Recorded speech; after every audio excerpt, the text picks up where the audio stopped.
Yo, once again, it is 7 o'clock in the East. It's Mm-hmm. Tuesday. Welcome back to the Merv and Stacks Show featuring Taison. Welcome, What's welcome, going on welcome. out there, gentlemen? Not much. It's Tuesday, you know. Started the week a little bit, and and thank God for another great Father's Day. True, true, true. Happy Father's Another Day great to Father's Day. all the fathers. What'd you end up doing? I ended up relaxing, chilling with my son. Especially it's beautiful because, like I said, my son he's 24, and me and him were just chilling, just talking about just about life and just just talk about life. And basically, just all the different little Father's Day things we used to do together, and the Father's Day we're going to be doing like for the future is just a beautiful thing. That's it. Yeah, man, I know what you mean, man. My son, he was all the way in Nevada, but he FaceTimed me. He's 21. He'll be 22, and he coming to visit next month. All right, all So right. he's like, "Yeah, Dad, we got to go out and have a drink," and it's kind of weird, me remembering him. Mhm, So, mhm. yeah, man, I'm looking forward to that. Merv, what's going on? It's Tuesday. You know what the day was? Is it Taco That Tuesday? not Is that a rhetorical question? What do you mean? What it is? You said what's going on the day Tuesday. Oh, okay. I ain't got All time. I ain't got time for your shit today. Move right, moving right along. What's going on, Before T? we before we get into this shit, I'm not gonna let this dude do this early in the show, man. I ain't doing this, man. I'm gonna just stay laser focused. Before we get into the shit, shout out to all the viewers out there on Facebook Live, on YouTube, Blackjack Prime, Bobby Blackjack come through. We got some folks on Hitch. Shout out to all the folks that support the guys podcast. Overall, shout out to our pod teammates. Shout out to Team B. Shout out to Becca. Shout out to Mark. Shout out to Sean. Yep. Um, we're gonna cover some things tonight. We're gonna get into what are we gonna do? We're gonna do it for the championship. We got the main courses, which is the championship. The two great actors. We got two left, and that's Denzel Washington and Samuel L. Jackson. So our top five is going to be top five Denzel Washington movies and top five Samuel L. Jackson movies, so we can really deep dive into these actors and come up with a champion. We encourage y'all in the comments to give your input. So before we get into all of that, though, where we going to go first? We're going to go with our spotlight first.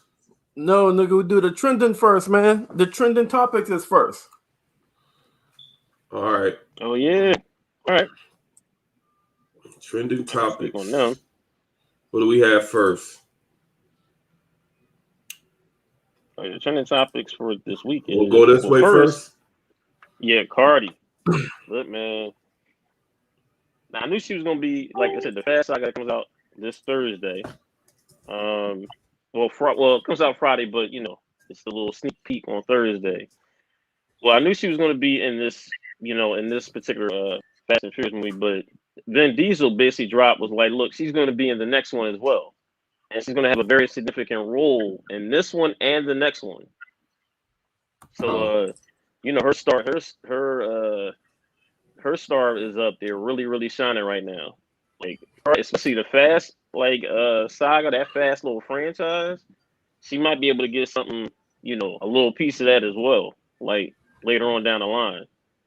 So, and everybody who was in that was involved in that, the director, Vin, they said she was excellent. Like she was like, especially she was added real late to the actual movie. And they said that she was really excellent. She picked up things pretty quick. And they were like, look, after that, they was like, look, we're going to, have you in this movie, but we'll also have you in the next one as well. Okay, all right. Can't wait to see that. Mm-hmm.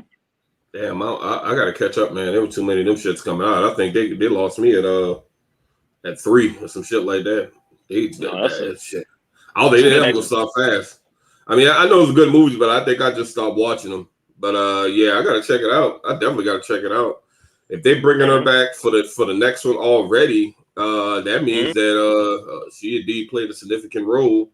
Showed something the way they could bring her back. So looking forward to that. Yeah, I can't wait to see what they're going to. I'm not a fan of that franchise, so. Yeah, that's big. That's big time for Cardi. That's big time. Mm-hmm. Because this ain't no one and done type of movie either. Like, this is like, oh, you're gonna be this one, and especially a successful franchise like that, like a worldwide global franchise like that. So this is gonna be good for her. Let's go in this direction next. I am upset because I have not. You have not seen this? Please don't say you haven't seen it. I haven't. You can go ahead and talk about it, but I don't know if I've been. I didn't forget. I just hadn't gotten around to watching it yet. They 2 episodes in now? Yeah, two episodes in. Tomorrow, episode 3. Watch that as soon as I get off work. This episode really sets up everything from here on out for Marvel. Like, really sets up everything. Because just when you thought, like, the ending is probably one of the best endings, like cliffhangers, I guess, a little bit. Because you're like, I don't want to kind of take it away from from you seeing that, but it sets up everything from here on out, especially the Spider-Man movie. The Spider-Man and the Doctor Strange. This particular ending to episode 2, that sets everything up. Damn. Okay. It sets everything up. I gotta try to watch it. Like, I would suggest anyone who is not up to date with this, Marvel knows what they're doing in terms of like bringing especially like this, a character from one of their movies into a series, and really just really playing to its strengths. I would say also it's also a common denominator for each one of these Marvel shows that rears its head in this series as well. That's all I'm gonna say. It's a common denominator, and which is good, especially at the end. Very, very good. You gotta watch it. Like, if you're a Marvel person, you know what I'm talking about. At the very end of last week's show, this is bad. And Loki is like, it's he's still like a tweener. He's still the hero, and he also could be like the villain trying to look out for himself. And you see that pop up again in this episode as well, especially the beginning part of the episode. Loki he's always trying to find he's trying to find a way out for himself, not for humanity, not for anything else. He's trying to find a way out for himself. And let's just say he's met someone. Okay, I gotta watch. I gotta literally start watching that after we get off, so I can catch up. You gotta watch it. Mm-hmm. Yeah. You got anything on that, Merv? You have anything, Merv? You can join us today? No, I don't have anything on that. Okay. All right. You in the same boat. Man. Both of us got to then catch up on that. Yeah. All right. Here's where we're gonna go next. Yeah, Boss. Now, Boss, man, I'm probably a couple seasons behind, but this is a very, very good detective show. This is like one of Amazon Prime's their little sort of like their Stranger Things, like one of the shows that really put Amazon Prime out there. It's a very good detective show. This is the final season for it. This is going to be the 7th season for Boss, what have you. And they have a couple of people that you might recognize in the series. They got Jimmy Hector in there. Everybody remember him as Marlo from The Wire. Lance Reddick, he's in there. There's a couple other people like here and there. Mimi Rogers in there. This is a couple other people that you've seen from different shows that's in this particular series. It's a very, very great series. It's about a cop who uses nefarious methods to try to solve his like particular case for that season. And it's also he's finding like different things about his past in reference to that in each season as well too. It's a really, really good detective series. It's dark, so it's dark. Man, I can't wait to watch this final season. Like, I really highly suggest if you like, especially if you have like a little weekend or you want to do a little, a little bit of you want to watch a whole bunch of episodes at one time. This is a very good binge. It's a binge-worthy show. Yeah, this is a binge-worthy show. You got you're gonna have 7 seasons, like 7 seasons worth of shows. It's a very, very good one, and everybody who you think is a good guy in this show is not. Even Boss himself. Okay. One of those joints.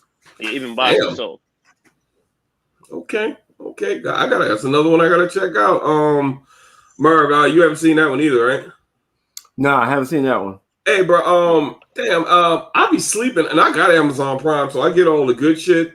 I be sleeping. They got a lot of good series on Amazon Prime. Like lots of them. They got some shit that'll rival Netflix series. To be perfectly fucking honest with you, Amazon has come up like a motherfucker. Yeah, you really have. Like I told you, the show that it really, I think to me, really put them out there. I mean, Boss was cool. I'm not gonna say a lot, but The Boys. If you don't like, if y'all have not seen that show, man, it is. What show? The Boys. It's a superhero. The Boys, BOYS. Oh, okay. It's a superhero show. This is a mature show. This is an adult type of show. This is if the Avengers went completely rogue. And I mean completely rogue. The first episode, the first 5 minutes of that show, you're hooked. The first 5 minutes of that show. Shit, I gotta remember that. The Boys on Amazon Prime. It's 2 seasons worth. I'm trying to think the lead actor. He was in Thor. I forgot the guy's name. I always see this guy's name, Lazarino, or what? I forgot how you say his name, but he's in there. But you'll be hooked the first 5 minutes of episode 1. You will be hooked. I'm gonna just tell you off the bat. This is not Marvel. I'm gonna just tell you right off the bat. This is not Marvel. This is not no cookie cutter. This is not no what you see on the no. You'll see what I'm talking about. First 5 minutes. But you said first 5 minutes you in there, so that shit come on like Infinity Wars out this bitch.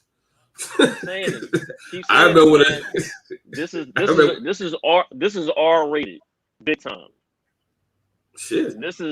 It's R-rated big time. Like I said, the first 5 minutes you're like, oh, you're hooked. And like I said, it's basically the premise of like these superheroes, they're basically corporate. And again, it's like if the Avengers went rogue. Damn. And Avengers and the Justice League, if they went rogue, like really, really rogue. Shit. Off the fucking chain. That sounds some shit I want to watch. Okay. You'll be hooked, and it's 2 seasons worth. All right. Now, what do we have? Our trending movie, or where we at now? No, at the Spotlight. Oh, Spotlight. We put a spotlight on the mug. Okay. Spotlight. All right. I'm gonna go ahead and go first on the Spotlight, if y'all don't mind, gentlemen. My Spotlight actor of the week is none other than Milton Howry Jr., better known as Little Rel Howry. He's an up and coming guy on TV. He's known for the being in the Carmichael show. He got a couple of episodes on Insecure that comes on HBO. He has a stand up. This is one of Kevin Hart's guys, I think. He got a comment. He came up by himself. Nah, he came up by himself. This dude, my son put me on him. Yeah, like he's come up a lot. Yeah, he got a comedy stand-up that I need to watch. It's called Relevant. It's a little play on his name, Lil Rel. But he got some movies out there, and he got Get Out. Of course, we've seen him in that. He was in Uncle Drew. He was in Bird Box. He was in made a quick appearance in Judas and the Black Messiah. He was a dude that slip old boy the little gave old boy the stuff to kill Fred. He gave him the damn. Y'all remember that part that was in the bar? He was that guy in the bar that approached Judas, and he gave him the fake FBI badge to pretty much to reinforce, hey, you need to get this stuff done, and have him set up for murder. Anyway, he's in Bad Trip, Tom and Jerry, Fatherhood. He got 3 movies that are in post production and 2 that are filming. So he's up and coming. Funny dude. I like him in every movie I've seen him in. I just think we're going to see a lot from this brother going forward. So that's my spotlight actor of the week, Lil Rel, Howie. Who you got? Well, I ain't picking anybody new, but based off my my date night movie, it just made me think of her and a lot of shit that she was in that I like. So my spotlight actress of the week is Sanaa Lathan. Guess you could kind of call it maybe a throwback. You know, she's played in Love and Basketball, Brown Sugar. She even played with in a Denzel movie. I think it was Out of Time. Out of Time. She playing the best man. And just about, I think most of the damn movie she's been in, I've enjoyed the movie and enjoyed seeing her acting. My favorite movie I think she's in is in Love and Basketball. There's a lot of quotables from that, a lot of favorite scenes from that movie right there. So it's showing some love to kind of like a throwback actress, but not really. I mean, probably about 10 years ago when she was peaking or something like that.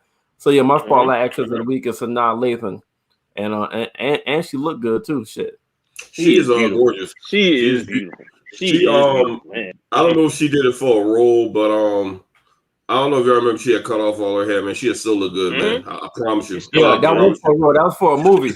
Yeah, but I forgot the name of it. But yeah. That was for a movie.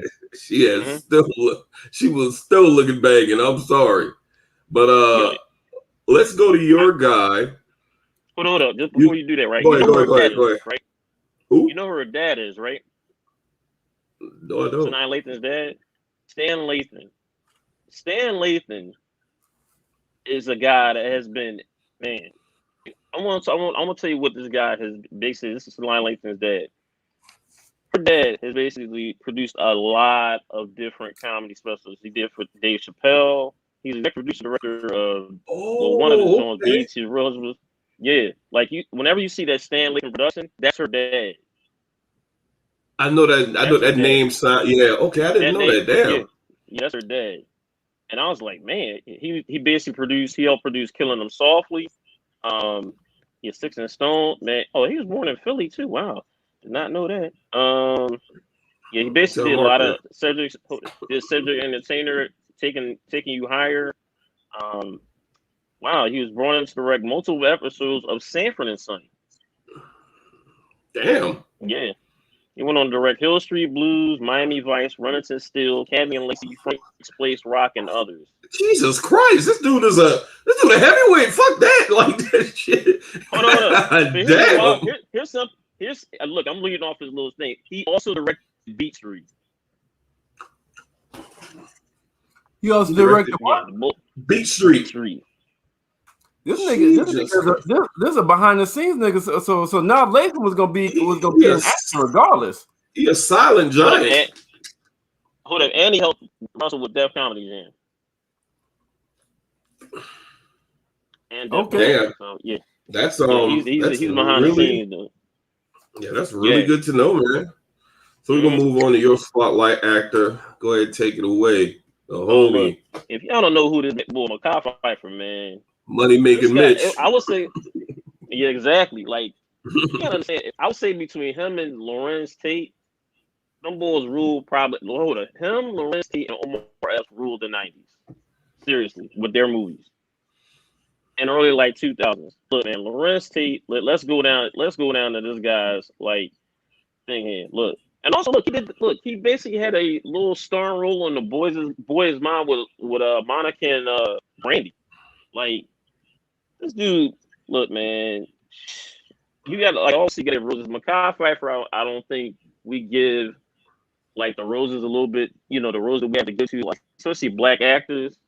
Like Lorenz Tate, of course, we give it up to, especially Omar S. But Makai Pfeiffer there. Like I said, and also that role that he did, Money Making Mitch. And Paid in full, man. Paid in full, man. That's a quotable. He was good in Soul Food as well. He was really good in Soul Food. Oh yeah, yep. That's where he met his wife. Well, he met his ex-wife.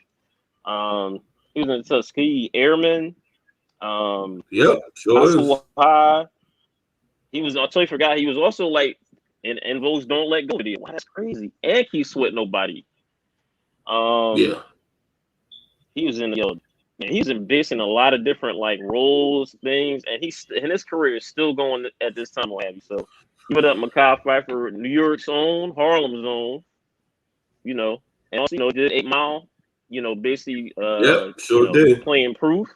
Got a shout out from M. Basically, what's the name on the from the 8 Mile list? Lose Yourself, what have you? Got a shout out from M doing that. So look, man. So he was in Carmen. I forgot he was in Carmen too, a hip hop opera, man. And in Shaft. Yep. Oh shit! I think we lost. Taison. Oh shit! He'll be back. Shit, he was near. He made it to the end of his spotlight shit. All right. So where do we go next? It's the throwback movie. The throwback movie. Okay, let's go with Doom. I'll go with mine first, man.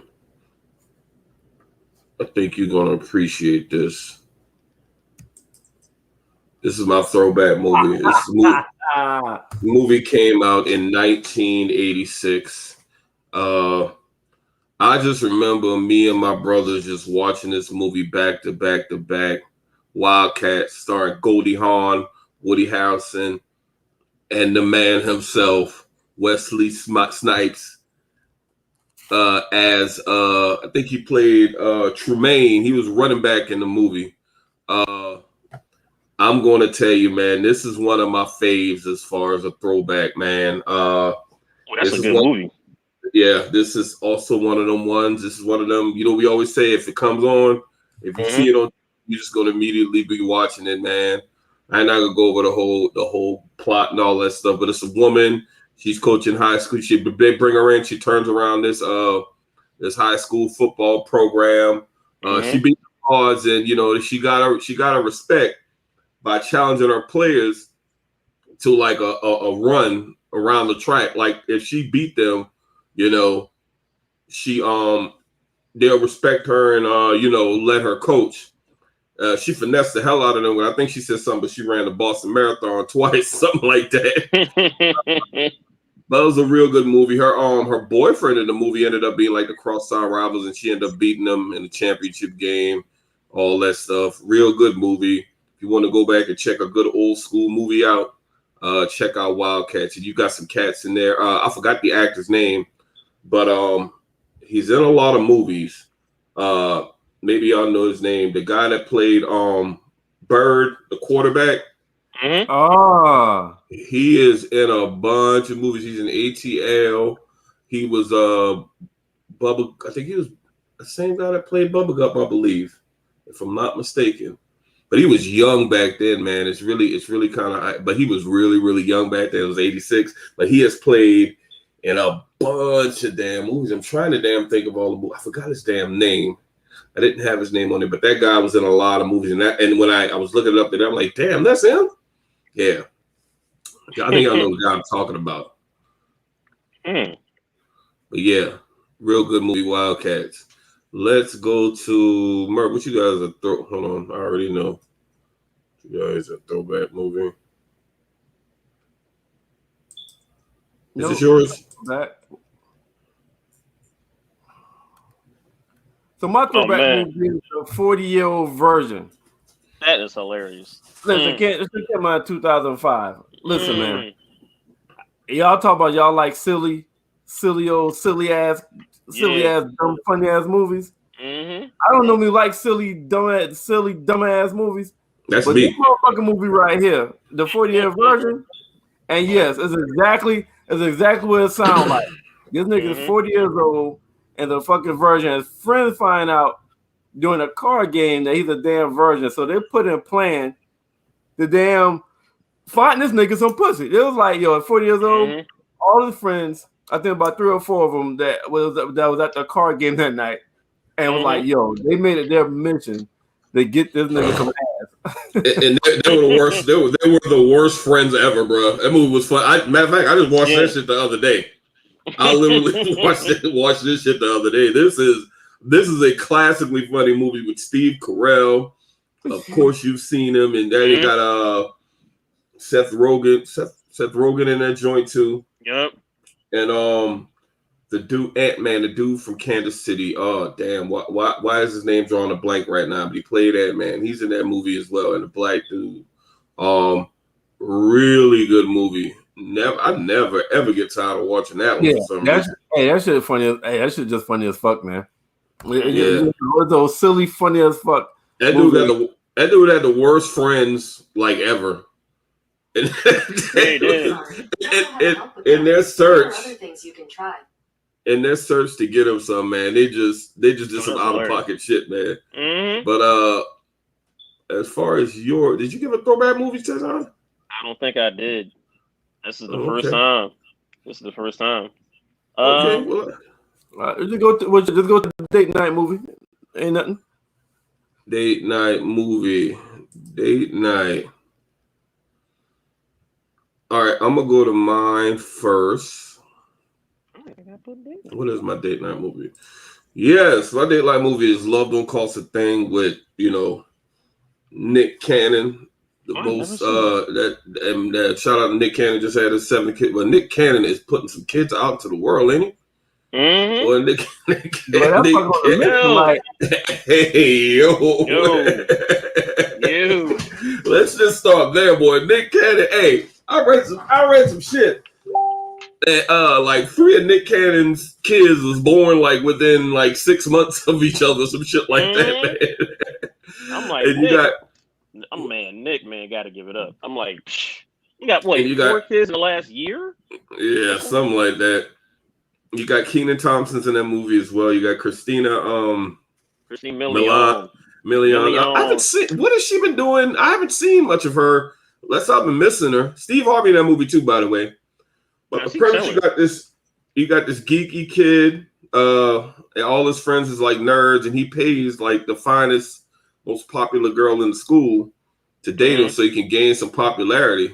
The girl ended up falling in love with him. He ended up getting popular, and he ended up real popular. He kind of like flipped the script. She had a little boyfriend, a basketball boyfriend, said, "I'm your meal ticket." He just took her on the road and was doing this thing. Then he came back and tried to snatch her up. Real good movie. Nice little feel good throwback date night movie. So check that one out. If you can. Hey, this movie came from Money Can't Buy Me Love from the 1980s. I did not know that. It was a white movie. It was one of those movies that be on like USA Up All Night back in the day. Yeah, I remember. It was called Money Can't Buy Me Love.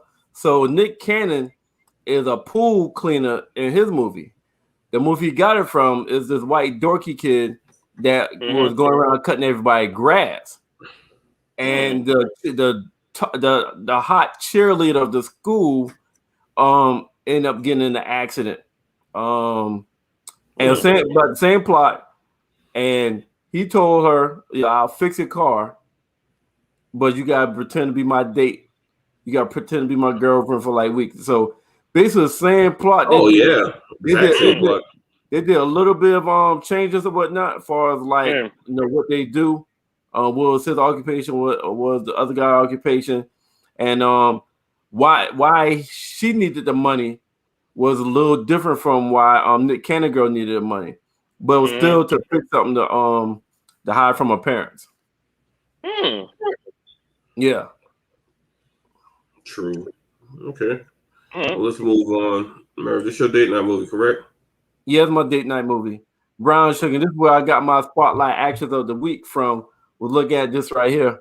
So it's two friends that supposedly had an internal crush or liking of one another, but never talked about it, never even played up on it, and both of them dated other people. Matter of fact, Tate Diggs was engaged with someone, and Queen Latifah's in the movie. And Queen Latifah is pushing Sanaa Lathan to like, yo, let that nigga know you like him. She's like, nah, you got a fiance. It was like, yo, y'all chemistry is way better than him and his fiance. And you can tell y'all like each other.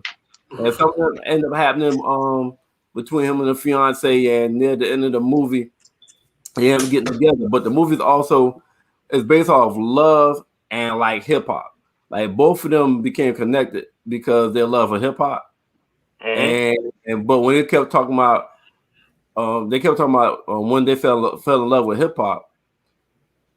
Like it was symbolic to when they actually fell in love with each other. It was the same day they met each other that both of them heard hip hop. But yeah, it was a good movie called Brown. So you got a little date night with your shorty, and you're looking for something to throw in. It's a little throwback classic right here, but it's a good date night movie called Brown Sugar. Tate Diggs, Sanaa Lathan, and Queen Latifah. That's gonna be a good one. That's a good one. Okay, moving right along. Where we at now? Are we doing the spotlight movie now? Yeah. No, in the spotlight. Yeah, it's the new movie review. New movie review. No, This Day in History. My bad. This Day in History. That's next. All right. So, this day in TV movie history. So, on this day, June 22nd, 2001, I don't know if y'all remember this. You got to be like a certain kind of TV person to remember this. Xena, the Warrior Princess, last episode was on 2001 on this day. Xena, the Warrior Princess, final episode. 20 years ago. Damn. Yeah. Wow, that show was kind of short. That show was short-lived, though, right? I remember the show. I think only had like 2 or 3 episodes. Seasons of episode. I mean, yeah, my bad. Seasons. Yeah, seasons. Oh wow. Yeah, I fall into like Conan the Barbarian and shit like that. So you got like shit like that. The fuck with Xena, the Princess Warrior. Gotcha. All right. Wow. So now we're on our movie. Now we're on our new movie review. All right. All right.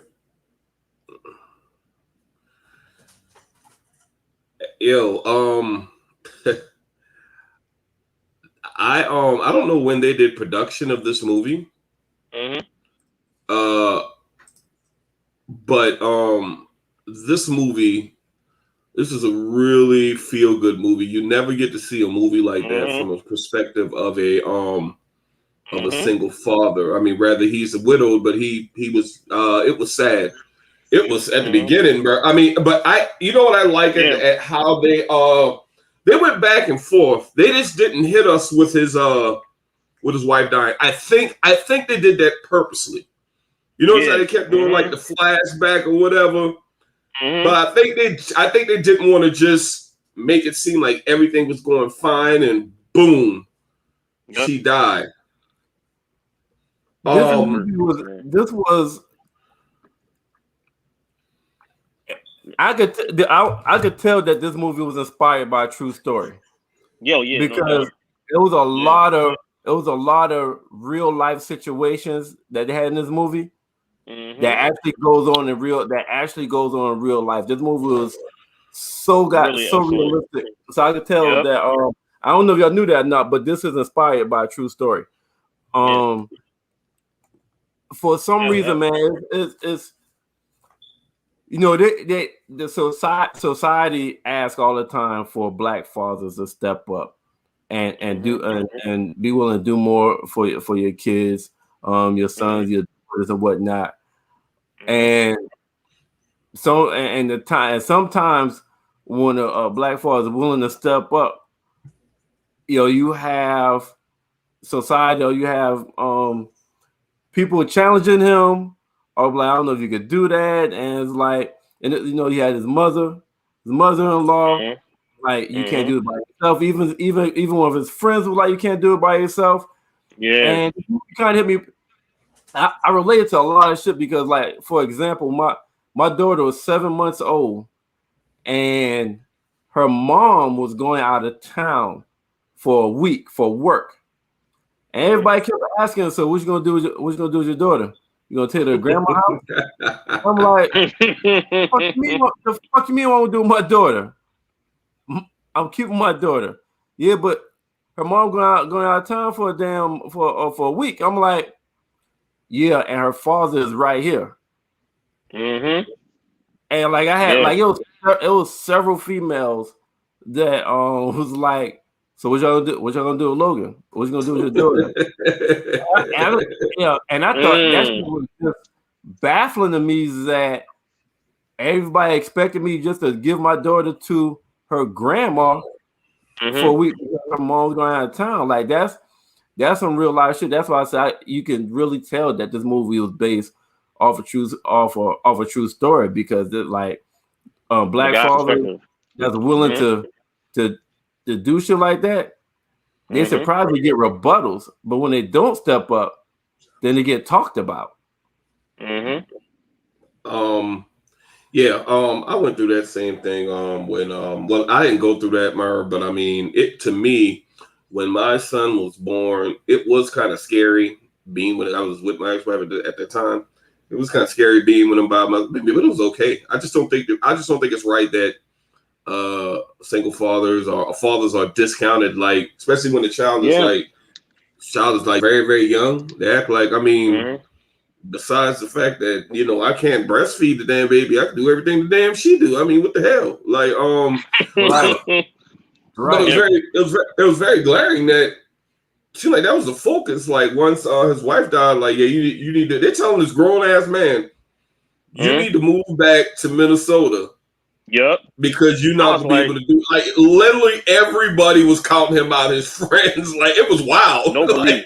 No belief at all. No belief at all. They told him that remember that scene in the kitchen at the repass. When his mom at the repass, at the repass, but also when he came back, like basically later on that night, and when his mom and his mother-in-law was basically telling him, like, look, just move back. Look, we'll take care of it. I'm looking like, damn.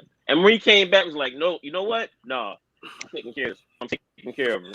Well, the scene I'm talking about at the repass when, like, the lady was like, you know, he's always been very immature. It's like, hey, how you doing? I'm very immature. I'm very immature. and give it up to Kevin Hart. Kevin Hart, true to himself, he had some really good comic relief moments in there, man. When the fantasy football thing, shit was funny as hell, man. Right. That nigga had me. I thought the nigga was serious. The nigga had me. I'm like, yo, we just really trying to put the show off for fantasy football? It's like, can we do it tomorrow? Because, you know, we got this fantasy football draft. Why are you taking me serious? Yeah. He has some really good moments. I don't know who the chick is that played the girlfriend. The new girlfriend. She was. Oh, she was nice. She was nice. Put that out there. She was nice. Yeah. Shout out to the little girl. Really good young actress. Played a really good part. Yeah. Got to give her flowers as well. Oh, had to, yeah. They really showed a good daddy-daughter, father-daughter relationship throughout this movie, but between those two, yo. We need more of that too. We need more of that. We need more we movies do. like this. We need more That's what I'm movies. saying. Yeah, absolutely. Mm-hmm. Absolutely. Because you got fathers out there. I had this dude that was working at a plant. I was managing some temps at a plant, and he came into work, and I'm like, I was talking. I'm like, dude, why you? I mean, you've been late. Your supervisor keep getting on you. They keep calling me about you being late. He was like, man, I'm gonna be totally honest with you, Hyson. I got all my kids. I got all my kids. I had to get all my kids from my baby mom because she got some shit going on. It was in a dangerous situation, and man, I got to make sure they straight, so he can, so I can come to work and make money for him. Hey man, I ain't gonna lie, man. I gave that. I made some accommodations for that cat, man. I felt he's a very, very hard worker, man. Very hard worker. I could have felt like he was kind of getting angry, and when he told me that shit, I'm like, damn. I understand. I feel you. I feel y'all like, you know what? We'll work something out. I was able to work out something with his supervisor, man. So yeah, you got and that's the unsung hero out there that nobody talks about, man. You have fathers out there that are doing their thing by themselves. Yep. But that's a conversation. That's some shit that people don't want to talk about for some reason. But yeah, you got fathers out there that are doing their thing. Dolo. And that's why I love how this movie magnified that. Was like he did it. He did it. And it's great. And I don't think it was a coincidence that this shit came out Father's Day weekend. Oh, no, I don't think it was a coincidence. No, that was perfect. That was perfect time. In sharp contrast to fucking LMN and Lifetime. You know what Lifetime does on Father's Day? They play all fucking deadbeat dad movies. I don't know if they still do. They still do that. Do they still do it? I stopped watching that goddamn channel, so I don't know. Merv, no, that's like the male bashing network, man. But I used to. I'm pretty sure they don't do it anymore. But I remember back in the day because my wife loves Lifetime. I remember back in the day, bro. On Father's Day, the motherfuckers literally run a marathon of crazy fathers or deadbeat dad type situation. I'm like, and then he used to play the stepfather movies where we always kill the fucking family and get away and marry somebody else and become a stepfather and he kill that family. You're right. All the fucking 5 stepfather movies would turn that was his signature movie, Merv. I know the movie you're talking about. That was his signature movie for Father's Day too. They always play that shit. I'm like, damn, y'all got this. They'll put that shit on the loop on Father's Day. But yeah, man. Kevin Hart did his thing in this movie, man. He did his thing. He did it. And this is more of a dramatic role. This is one of the more dramatic roles I've seen him play. He was still able to be in his little comedic bag because that's who he is. But he played very dramatic. I like when he was in the club. His homeboy took him out to the club or whatever, but he wasn't even trying to be at no club, and this friend was trying to like do it, boys. Let me try to set you up with somebody, to get you off the, and he bring up dude wife name is like, dude, don't do that. Don't even bring her up. But his homeboy recognized, like, damn, I fucked that up. Yeah. But his daughter was his world, man. Like he put everything on. He took his time with his girl. The girl, he found a nice woman. He took his time, and she really did. She understood it. And the trauma that he had to deal with when his daughter fall off the playground equipment. He was with a girl. He rushed to the hospital. Yep. And that kind of resonated with me a little bit simply because I kind of like after my father died, I kind of like blame the hospital. You know what to say about Georgetown Memorial. Yeah. But I kind of blame the hospital for a while. And he told him, he's like, no, I'm taking, like her head bust open to the damn white meat. He's like, no, I'm taking it home. Y'all can't get shit right. And that's fine. That's I think that's fine. You got to let him have that because I'm in the same fucking hospital. I'm in the same hospital that I literally lost my wife at. Yep. So I think that's a ordinary, normal human reaction. I think most humans would react to that in that fashion. What y'all thought about that moment? No, I understood that reaction totally. As soon as I said, I was like, he in the same hospital. As soon as he grabbed, he's like, no, we out. And remember when he was like, look, she gotta get something for this. She gotta get some stitches, and he stopped. Was like, all right, look, And I was just like, man, because that's hard. Like I would have been, I would have done the same thing. I would have been chilled out the hospital. I was like, no, because I know how that feels. I know how that feels. Yeah, and the way that traumatic experience, like your wife, you literally, your wife had the kid, y'all about to go home, take the baby home, and she's been put in the wheelchair, and she dies. Right there. Like, and for you to come back to the hospital, man, that's wild. I don't even know. I don't know how. I watched it twice, man. I watched it last night. I watched it while I was working today. Man, it was a very good movie, man. Shout out to Netflix. Shout out to Kevin Hart. Shout out to everybody that played that movie, man.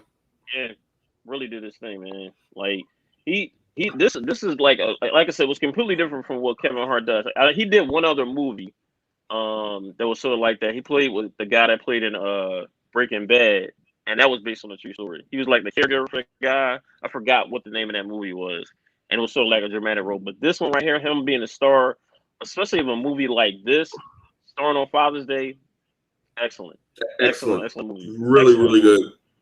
Excellent. Really good. So we getting in our top 5, right? So this is like a top 5.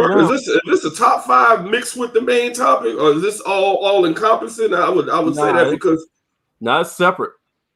Okay. This separate? Oh okay. Man, all right. No, it's separate. All right. Well, I like that. Let's get with the shits then. We got the top. What we're going to do right now? We're going to do the top 5 Denzel Washington movies, and our individual top 5 Samuel L. Jackson movies. Now, I will tell you, I'm gonna give you all a disclaimer. My top 5 movies, I switched it up a little bit because I wanted to cover some movies because I know some of us are going to pick some of the same movies. I agree. So I got a couple of selections like that as well. Because Taison, when I looked at your list, I'm thinking to myself like, well, shit, Taison got my fucking list. Shit. That was hard though. That was hard. It was because it was kind of hard though. It really was. These two brothers are heavyweights in the acting world, and they've been doing it for a long time. They've been doing it for a mighty long time. Both of them got pretty good range. You can stick them in any role, and they are going to give you good craft, good art, a really good movie. So, that being said, I'm gonna start off with who we starting off with, Denzel or Samuel L. So, do y'all want to do it that way? Or do y'all want to go where it's like we do all the 5s? Like you give me your 5 Denzel, your number 5 Sam. I give you my number 5 Denzel, my number 5 Sam. You want to do it that way, or you want to do each actor one at a time? We can go back and forth. That works. We go back and forth. Okay. Yeah, we go back and forth. All right, so we start at number 5 then. Okay, I'm gonna go with my number 5 Samuel L. Jackson movie. And remember we talk about them next, so we don't have to deep dive in each movie. Yeah. All right. Got you. Top 5, and this is a recent one. A very good movie, Merv. I hope you've seen it. I know Taison I've seen it, but boy, these Quentin Tarantino films. Yo, that was gonna be 5. Hey, yo, 5. That was Hateful Eight. Samuel L. Jackson played, and Merv, you seen this? I ain't never seen it. I'm gonna tell you who he played. He played Major Marquise Warren. Basically, Samuel L. Jackson's character in this movie was somebody that went around killing Confederates. Like he was responsible for killing like brigades of Confederate troops. You know, like he said, man, I just kill him anyway. Stab him, hit him over the head with a big old rock, shoot him, poke him. Yo. And the premise of this movie is it's kind of like post-Civil War. And you got the hangman. This is way back then. So you got the hangman that's trying to bring one of these gangster these marauders into town or whatever, in the hang or whatever, And Major Marcus Warren is just out there in the middle of the snow, and he just happened to run. The Hangman actually was a decent dude. He wasn't a racist because they had a bunch of them back then, but you know he wanted to give him a ride. But the Hangman was a bounty hunter as well. He was trying to collect that bounty. So he was making sure that he's like, I hope you ain't got no designs on trying to, steal her from me so you can collect this bounty. Gave him a ride. Then they pick up another dude. This dude was actually in the Confederacy. He recognized Samuel L. Jackson's character. You the nigga with the hand. Hell, Merv. You got to watch this fucking movie, man. This is one of Samuel. And Samuel Jackson plays this is one of those movies he plays a very big role in. Because Tarantino like reaching out to Samuel Jackson anyway. So he's a I don't know if you can call him. You call him. I don't even think you call anybody the main character. You know what Quentin Tarantino movies is. They don't really have no main characters. No, but he is one of the main guys in this movie. Yeah, and that's weird. That's weird how these Quentin Tarantino movies is, because now that I think about it, this is one of the movies where there is no main character. Not one. Okay. Gotcha. I'll check it out. You gotta check it out. Okay. Now, what's your number 5 Denzel, nigga? Oh, I'm giving my number 5 Denzel too? Okay. Yeah. That's what we're saying. We're going to do all the 5s. Gotcha. All right. Okay, play as fuck up. I got it. Now I'm number 5 Denzel movie. Did I put this motherfucker in there? Denzel gonna be something. That's a man. Hateful Eight was. It was very tough, but I went with the Hurricane. Ooh. I went with the Hurricane on this. All right. I went with the Hurricane. This is based on a true story. Denzel played Reuben Hurricane Carter. He ended up the premise of the movie was there was this old white man back in the day that was trying to rape him and his friends, and he ended up saving his friends, and I think he ended up cutting the white guy, and this racist cop put him in juvie. It threw the book at him. He pretty much been in jail and juvie. He I think he ended up escaping. They ended up this guy was like on his bumper his entire life saying, "Oh, you still owe me some time." So he went in the army. And the dude came back to get his ass as well. Told me, you still owe me some time. So after everything was done, he ended up becoming I think he was a welterweight? But he ended up being a champion, right? Mm-hmm. And he was in the wrong place at the wrong time. Well, actually, he wasn't even, I don't think, he was just in the vicinity where these murders take place, and they ended up pinning the murder on him. And they had these people from Canada that helped him get exonerated. And it's a really, really, really good movie. Denzel played that role, played his ass off on that. So I gotta give him a shout out for that. Really, really good movie. If y'all haven't seen The Hurricane. Okay. Next, Merv? I could go next, man. All right. So my number, I'm going with Denzel. You went on Samuel first. I'm going with Denzel first. So my number 5. I'm going to fuck some people up because this is higher in theirs. But my number 5. My number 5 is American Gangster. Can't go wrong with that. For Denzel. So this is one I love goddamn mafia gangster kind of movies and shit. And this right here is also based off a true story where he played Frank Lucas, the Kingpin New York, that was the driver to Bumpy Johnson. Yep. And he had a lot of quotables in this movie right here. Frank Lucas making $1 million a day. And he had and what fuck him up is what fuck most people up that's in the game, that one time they flashed too much money. A goddamn chinchilla hat was the downfall of his goddamn empire. The outfit. And I ain't gonna dive in too much because I know somebody got it above me, so I'm gonna let y'all dive in that shit the one that got it above me. But that's my number 5. Now, for my number 5 Samuel Jackson movie, I know none of y'all got this shit, but this shit right here. Oh man, that's a Rules of man. Engagement. That was gonna be number 4. I'm sorry. I'm sorry. I left that shit off. Now I should have had that. You know what? Your background, you damn sure should have. hey. This was a movie where he was actually he played it was like a dual main character, him and Tommy Lee Jones. Man, this is a very, very fucking good movie. Yeah, very good. Waste the motherfuckers.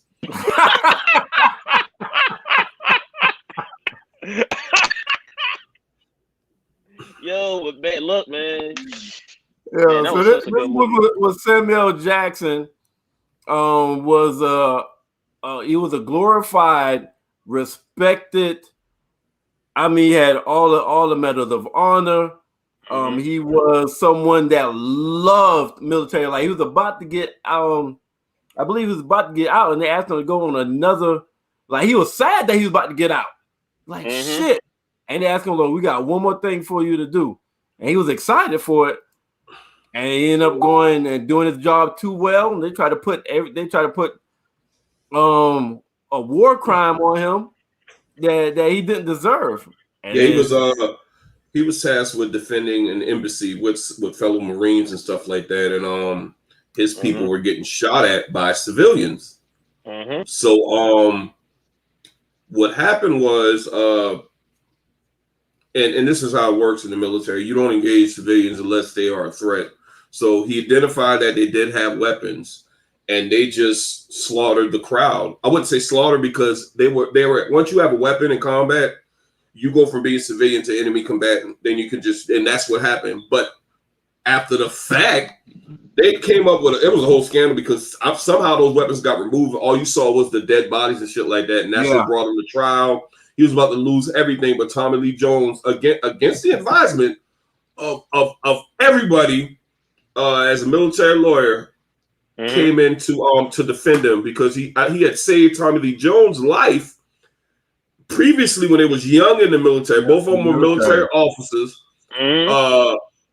But yeah, that was an awesome movie, Merv. I'm glad you picked it. Yeah, Becky, you gotta see that. That's a great movie. I'm mad I left it off. I'm mad I left it off my damn list, but that was and that shows that range. Like, I mean, I was thinking like I was in the military. I'm thinking like, what the fuck they brought in must be actual military motherfuckers to train these motherfuckers because you think that Samuel Jackson's actually in the damn military, right?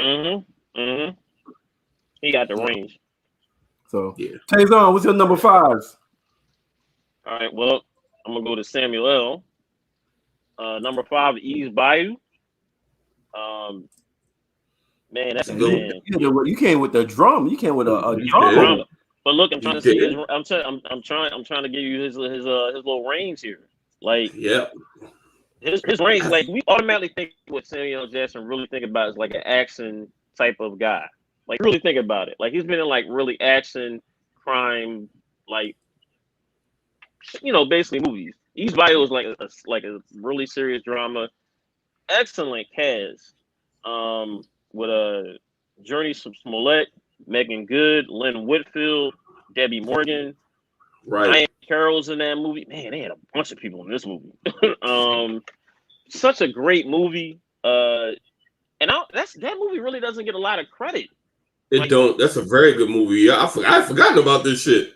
Yeah, that movie doesn't really get a lot of credit because when I basically was looking, I was like, oh yeah, that movie was like, it was just so much stuff going on in that movie with like, especially with the women and based in regards to him too as well being the guy. Like, that's just a classic movie to me. Like, it's just one of his like his range is something in there, and that's why I said I wanted to bring that too. I haven't seen that movie in so long. Like, I don't remember anything. I'll have to go back and look at it. I've seen it. Yeah, me too, Merv. I'm the same boat. I have to go back and look at it. I'm in the same boat. I ain't seen it, but I was like, always remember that movie is like, that movie sticks out as one of his like, just one of his classic movies. All right. Wasn't he like cheating on his wife and his daughter Yeah. caught him or something Yeah. like something? Okay. Yeah. I'm vaguely, okay. He was a doctor or some shit, right? Yeah. I forgot. I forgot he what had some, I forgot. He had one of them jobs where he could, be away from the house, tell his wife, hey, look, I gotta go because I'm working and shit like that. I forgot what it was. I might be wrong, but I know it was something along those lines. Yeah, he was like a womanizer, just everything. Absolutely. So Denzel, what's your number 5, Denzel? Well, Denzel, look, man. I always say, and I hate to have it this low, but it's John Q. I mean, that movie, look, it's especially for a father. John What's your number Q. 5? John Q. Oh, okay. Now, especially in regards to fathers. I know this is something totally different. Basically the whole background of that movie, but I really felt Denzel in that role. Like, man, you have a serious procedure, in reference to like your son, and you need like a particular procedure, covered. The insurance company wouldn't do it, and you take matters basically in your own hand.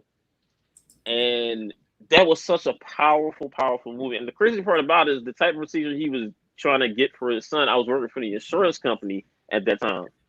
And we were getting all sorts, especially after that movie came out, we was getting all sorts of hate calls, probably people threatening us over the phone. Damn. I'm being real serious about that. Like when that movie came out, man, that was man. But I felt Denzel because it was like such a powerful, he always get these powerful roles. Denzel, you really have to give it up to him. And John Q was one of them, man. Like I only watched that movie one time. I think. Denzel played his ass off. Like he acted, he performed like a motherfucker. But those are one of the few Denzel movies that I don't care to look at. And not because it was a bad movie or he didn't do a good job. He did too good of a fucking job in that movie. Yeah. I'm gonna watch that twice. And yo, it was like this shit was that's just too touching for me. It's too real for me. Yep, it's too real for me. That's why I had to put that on the list. On the list. And the thing is, man, the spot that he was in, whereas he needs his surgery done, and I guess his job wasn't covering or whatever, and the doc just telling him, hey, I don't know, because he said, so you can't do one on the house or whatever, to put a parent in that space, and the bad thing is that happens in the United States of America. It happens a whole lot, man. If you ain't got the money to get something done, you all loved one gonna die, man. And these, I mean, it's a crazy thing. This fucking healthcare in this country, richest country in the world, but healthcare, motherfuckers, they just tell you, hey, we make you feel, your insurance will make you feel comfortable. We ain't gonna keep your ass alive. We got shit to make you feel comfortable. But I digress. But this was definitely top 5 worthy for Denzel, man. A very, very good performance. So we're on my 4s now. Yeah, number 4. Yep. Okay, I'm gonna go with and this is a movie that he's actually the main character in. Here's where I'm gonna go. I'm gonna go Coach Carter. I'm gonna go Coach Carter. In that movie, he plays Ken Carter. This is a movie in which I would encourage all aspiring, like if you're a young man, you're aspiring to be a coach or whatever. Any good coach has the ability to, leader or coach has the ability to motivate his folks to do what needs to be done. And sometimes that's you get growing pains with that stuff. This dude changed kids' lives. Like that guy, like he asked that one cat, "What's your biggest fear?" And it was at the beginning, he was looking at him like he was fucking crazy. By the end of the movie, that cat pronounced, and it was a very good moment where that guy he just impromptu recited that entire poem But if I was going to be a coach, man, I would be the coach that Coach Carter is, man. And he put academics first, man. He was like, well, and the funny thing is that I have never seen a place where, like, parents and fucking educators, like, man, fuck all that, man. Let these kids play, man. Basketball is all these kids got, and blah blah blah blah. Blah. And like he was trying to tell them, y'all know the standard that y'all set right now. Mm-hmm. If y'all vote to end this lockout, they signed a contract. And I just couldn't believe that parents and actual educators were going against this shit. Mm-hmm. What did y'all think of this movie? That was a good movie. That was good. I haven't seen that in a while, but that's a very good movie. Took them boys to the championship game. They were trash. He made them boys champions. As a matter of fact, if I was a basketball coach, I would use the Coach Carter method. Y'all motherfuckers ain't seen a basketball until y'all get. He had them motherfuckers running. hey, yo, hey man, I remember there were parts of that movie where you ain't even see a basketball. I think he might have told them, "I cannot coach you guys the way I need to coach y'all if you're not in shape." And they showed that little cut scene. Y'all know basketball when players is tired, they got them hands on them knees bent over. Yep. His players was fresh. His players was fresh, exactly. Man. I really, really admire that about that movie, man. That's just good coaching, good mentorship. A lot of them kids ain't got parents, ain't had parents and stuff like that. And that kid told his coach, "You saved my life." And that's what you like to hear. Really good movie. And when they end the lockout, he had trained them boys so well and motivated them so well. Them boys moved the fucking desk into the gym. He's like, they said, they can take the chains off the fucking gym, but they can't make us play. We're gonna finish this. And they ended up passing the fucking test, man. Real good fucking movie, man. Real good movie. So I'm gonna go to my Denzel number 4. I got Flight. I've never seen that. Merv, you see Flight? Yeah. Really good movie. He is a Denzel plays this pilot. The pilot's name is I think his name is Whitaker, some shit like that. But he's a really good pilot, but he's really troubled. He's an alcoholic. I think he does do some recreational drugs. And what ends up happening is that the plane started having some midair. There's trouble while in flight, right? And he ends up doing some unorthodox shit.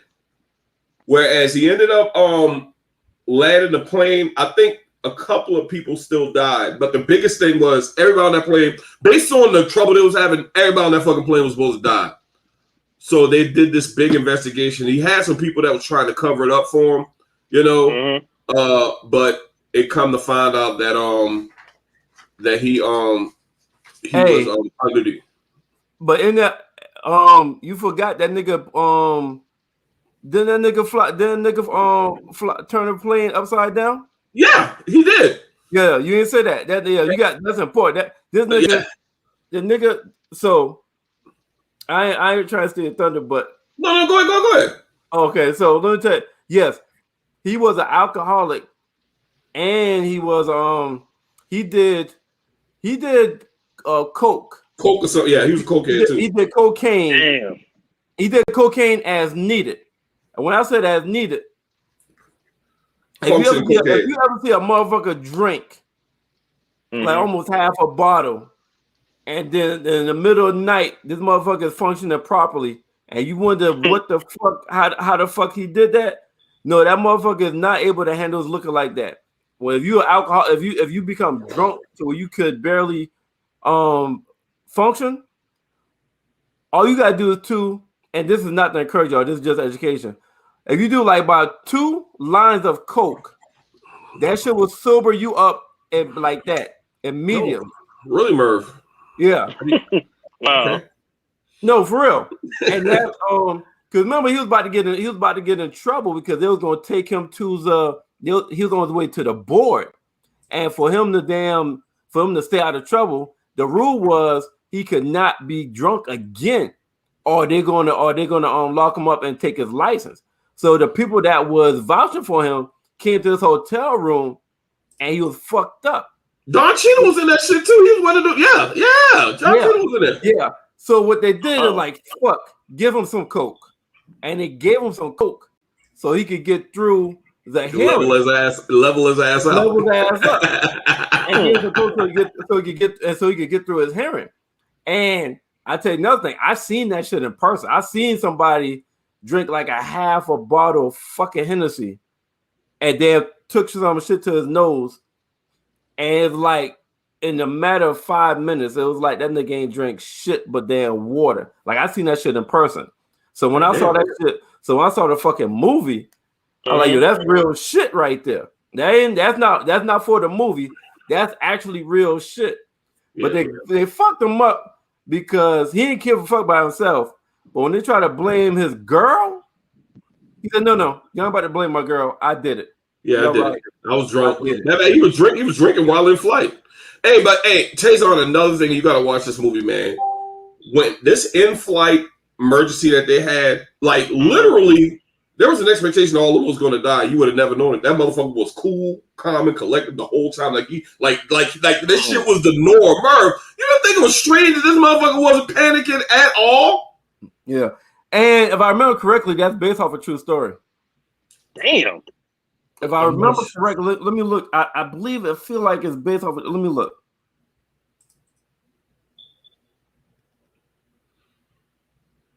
Yeah, the flight attendant was one of the people to die. I think the flight attendant. I think he was smashing the flight attendant as well, if I'm not mistaken. Yeah, and there was a flight attendant that was supposed to be on the flight. I think he missed the flight. It was loosely inspired by the 2000 crash of Alaska Airlines Flight 261, which caused a broken jack screw. So it's loosely based off the year 2000 crash of Alaska Airlines Flight 261. Okay. Cool. All right. Damn. All right. All right. So I done gave both my 4s. So what's your 4th?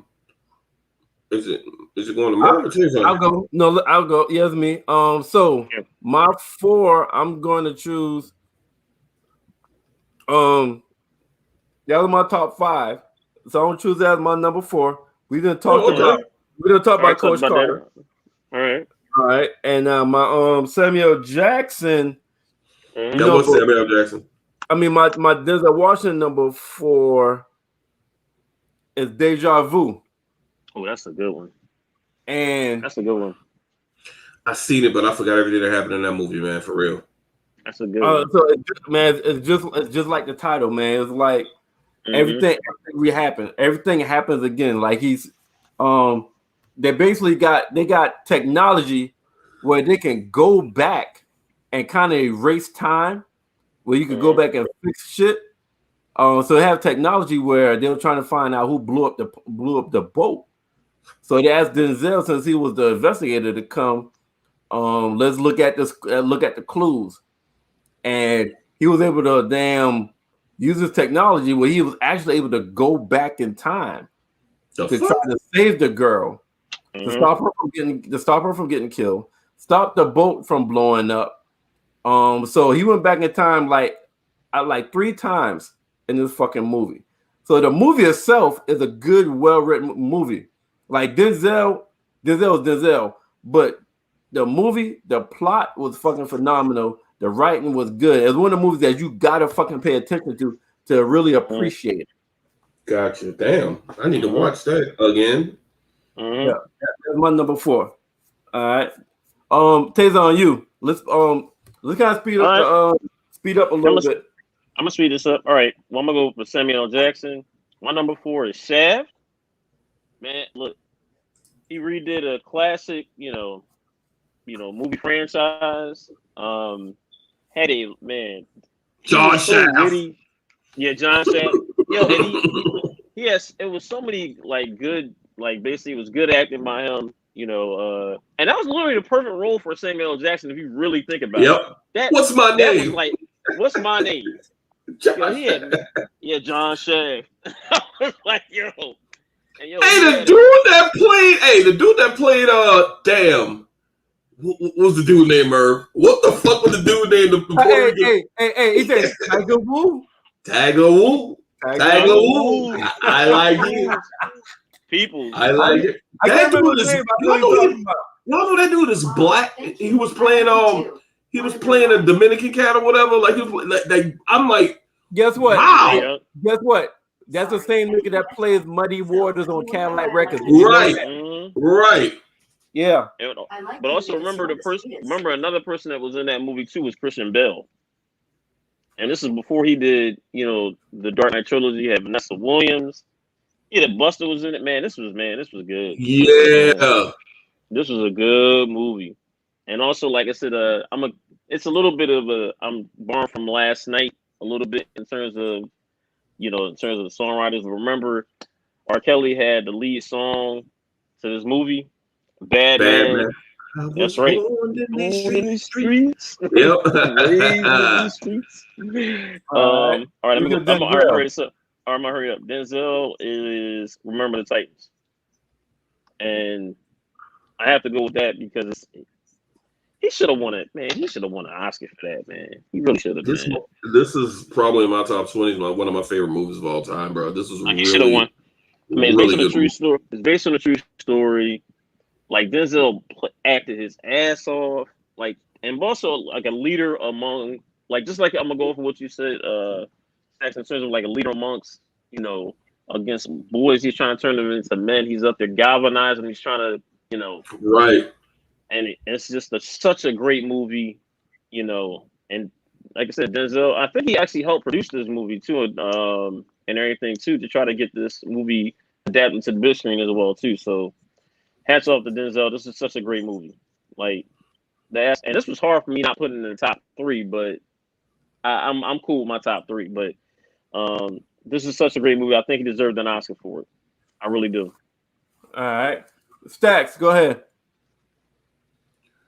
Okay, my number 3. I'm gonna go with Samuel L. Jackson. The Django Unchained. He played Steven in that movie, boy. Let me tell you the significance of this role in this movie for Samuel L. Jackson. I don't know if y'all remember after this movie where people was literally hating Samuel L. Jackson in real life for the way he played that role of Steven. Who is that nigga on that thing? And the funny thing about that, man, I think about that role that he played and how you got so many other people that kind of act like that in a particular, in certain instances today. But boy, he played the hell out of that role. Yeah, he played the hell. I wasn't a main. He wasn't a main character. He was like supporting or whatever. But I'm not going to stand on that one. That's one I put in the top 5 simply because of, he got such a wide range, but I'm not going to stay on Django. Django was one of my favorite movies, so I had to throw him in there because of the part that he played in that movie. So my number 3, Denzel movie, I had a little higher than Merv. It's American Gangster with Denzel, star opposite of Russell Crowe in that movie. Not going to stick on that either, but I think he did. That's another movie. Denzel, you could never you find me a movie where you say he played a bad role, and I'm gonna call you a damn liar. 7 days out of the week, man. Another excellent movie. I'm not gonna stand on. I'm not gonna beat a dead horse.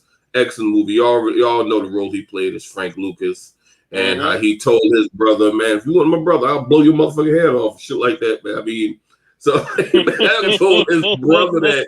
And the funny thing is, Merv, take on. Y'all think about it.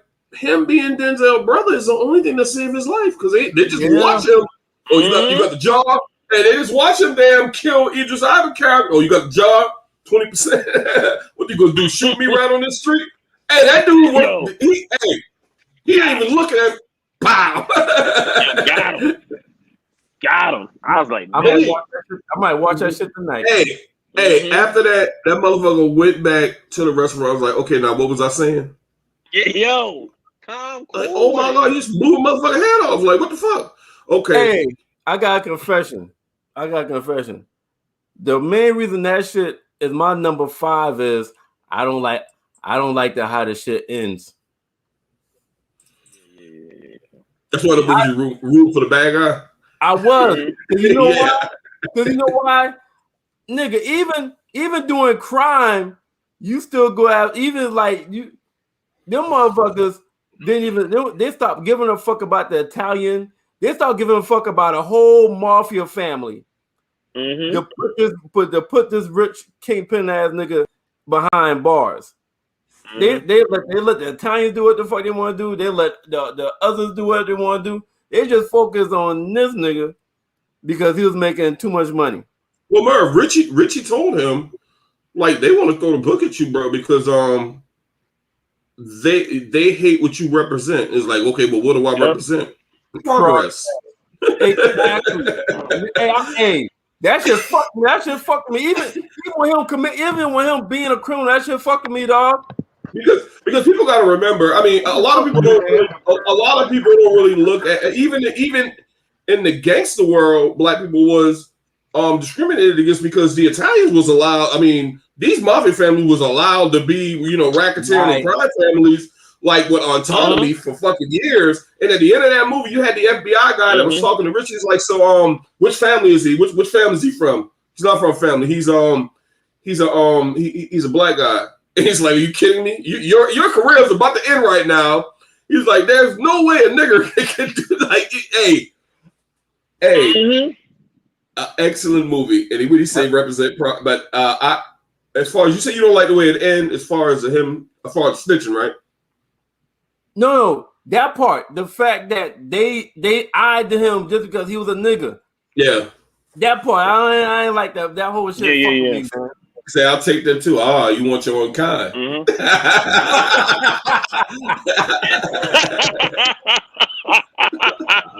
Yo, that was classic, yo. You want your kind. Really good movie. So we on Taison third. Yeah. No, my bad. I go next because you just did your third. My number 3. I'm on Samuel Jackson. Y'all probably haven't seen this because it wasn't no big time movie like that. But my number 3 for Samuel Jackson, let me make sure. Yeah.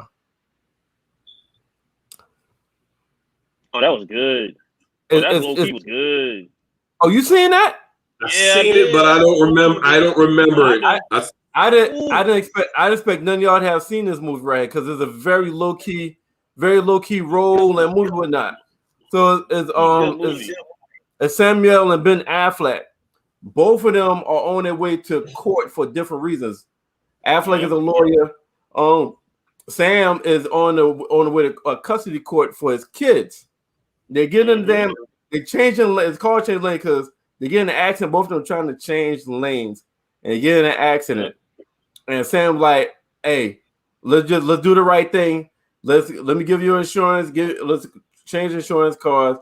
And Ben Affleck was one of them top dickhead lawyers. He's like, "Man, don't worry, man. Fuck that. I gotta go." He's like, "I need a ride." And he's like, "Hey, tough luck." He told Sam, "Tough luck." And he was being late to court, losing his kids.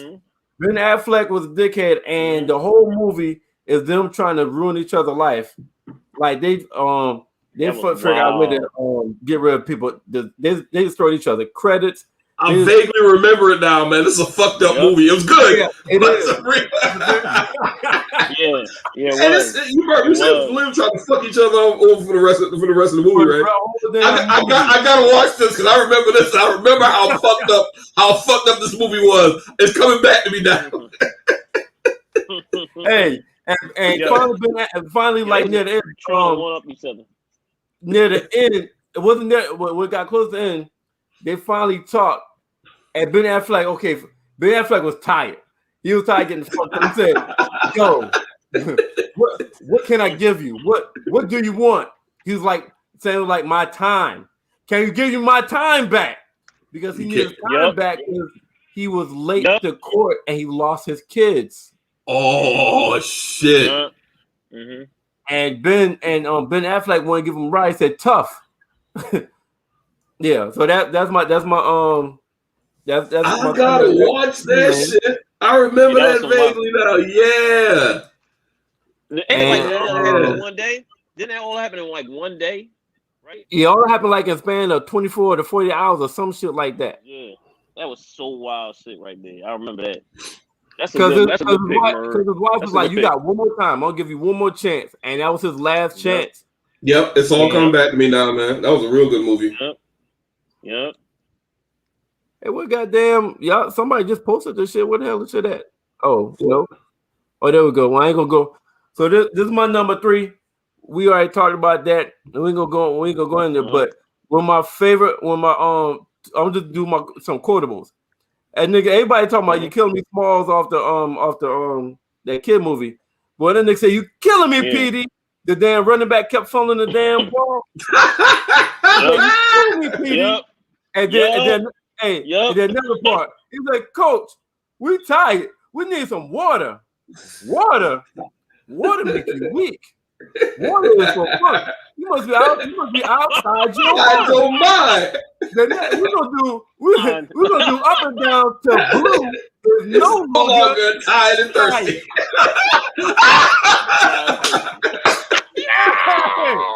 Hey, that nigga kept blowing the whistle.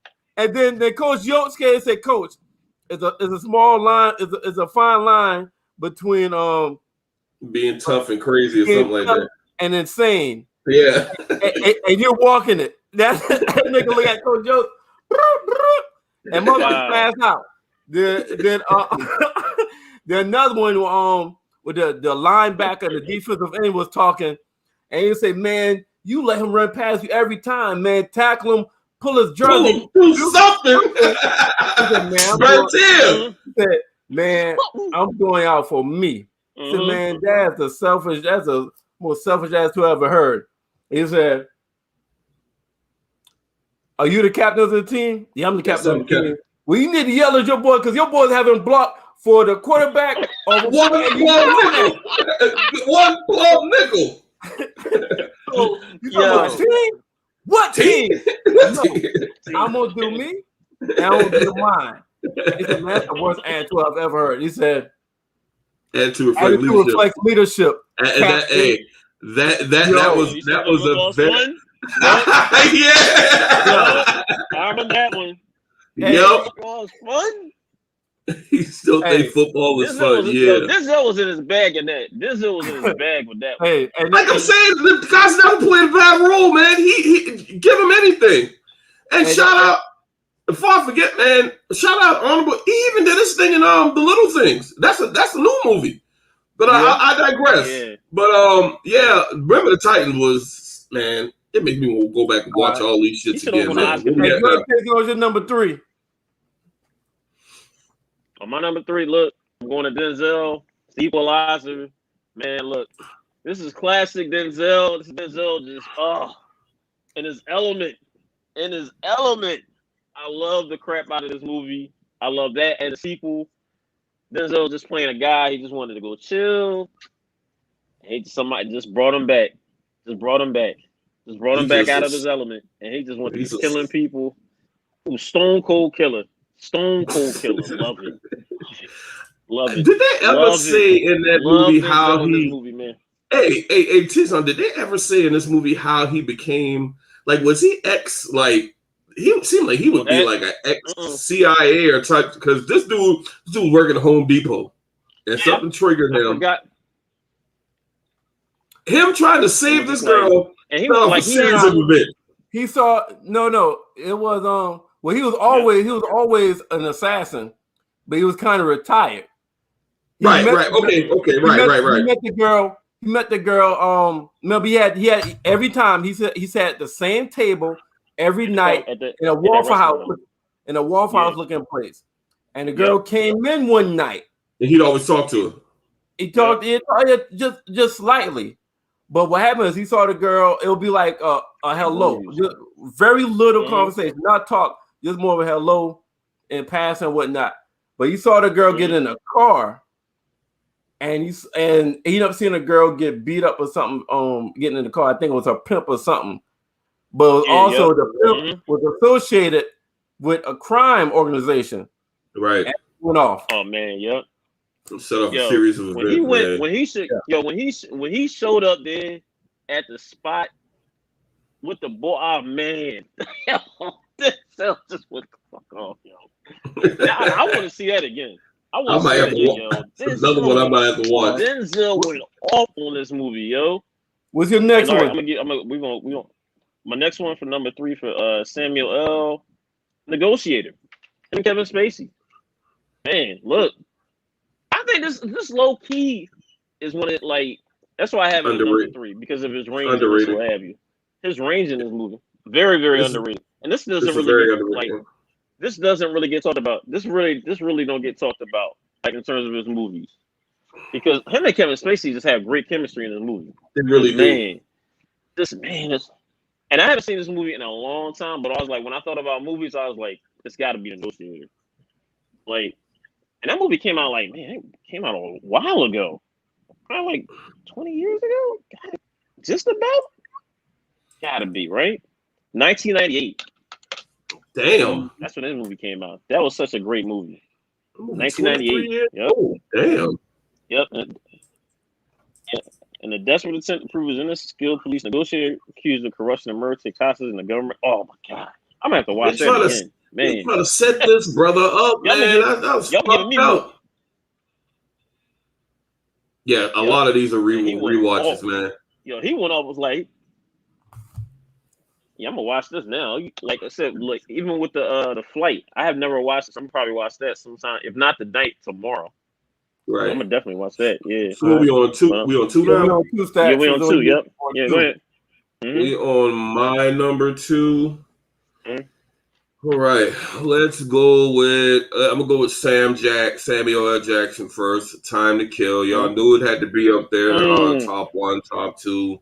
We all know that phrase. Yes, he deserved to die. I hope they burn in hell. Burn in hell. Say that shit randomly over the years when that movie came out, man. Great job by Samuel L. Jackson. What's that? Kevin McConaughey in that movie with him as well as his lawyer, who this is in the South. Sandra Bullock's in there. Yep. But really good movie. I ain't gonna talk too tough on it. Because we're gonna talk about these two after we go over these top 5 anyway. So let's go to my Denzel number 2. And I'm pretty sure this is probably up there in y'all top 2 as well. But we gotta go. We gotta go to Training Day, bro. You gotta give it up for Detective Alonzo Harris. Pass me the bitch. So you were planning this. Hey, so you were planning this all day. I'm planning all week, son. Yo. It's a shame that it took Denzel playing a dirty cop to get an Oscar, bro. But this dude probably the dirtiest cop I've seen in movie fucking history. See that chair? You see that chair? How do you think you got there?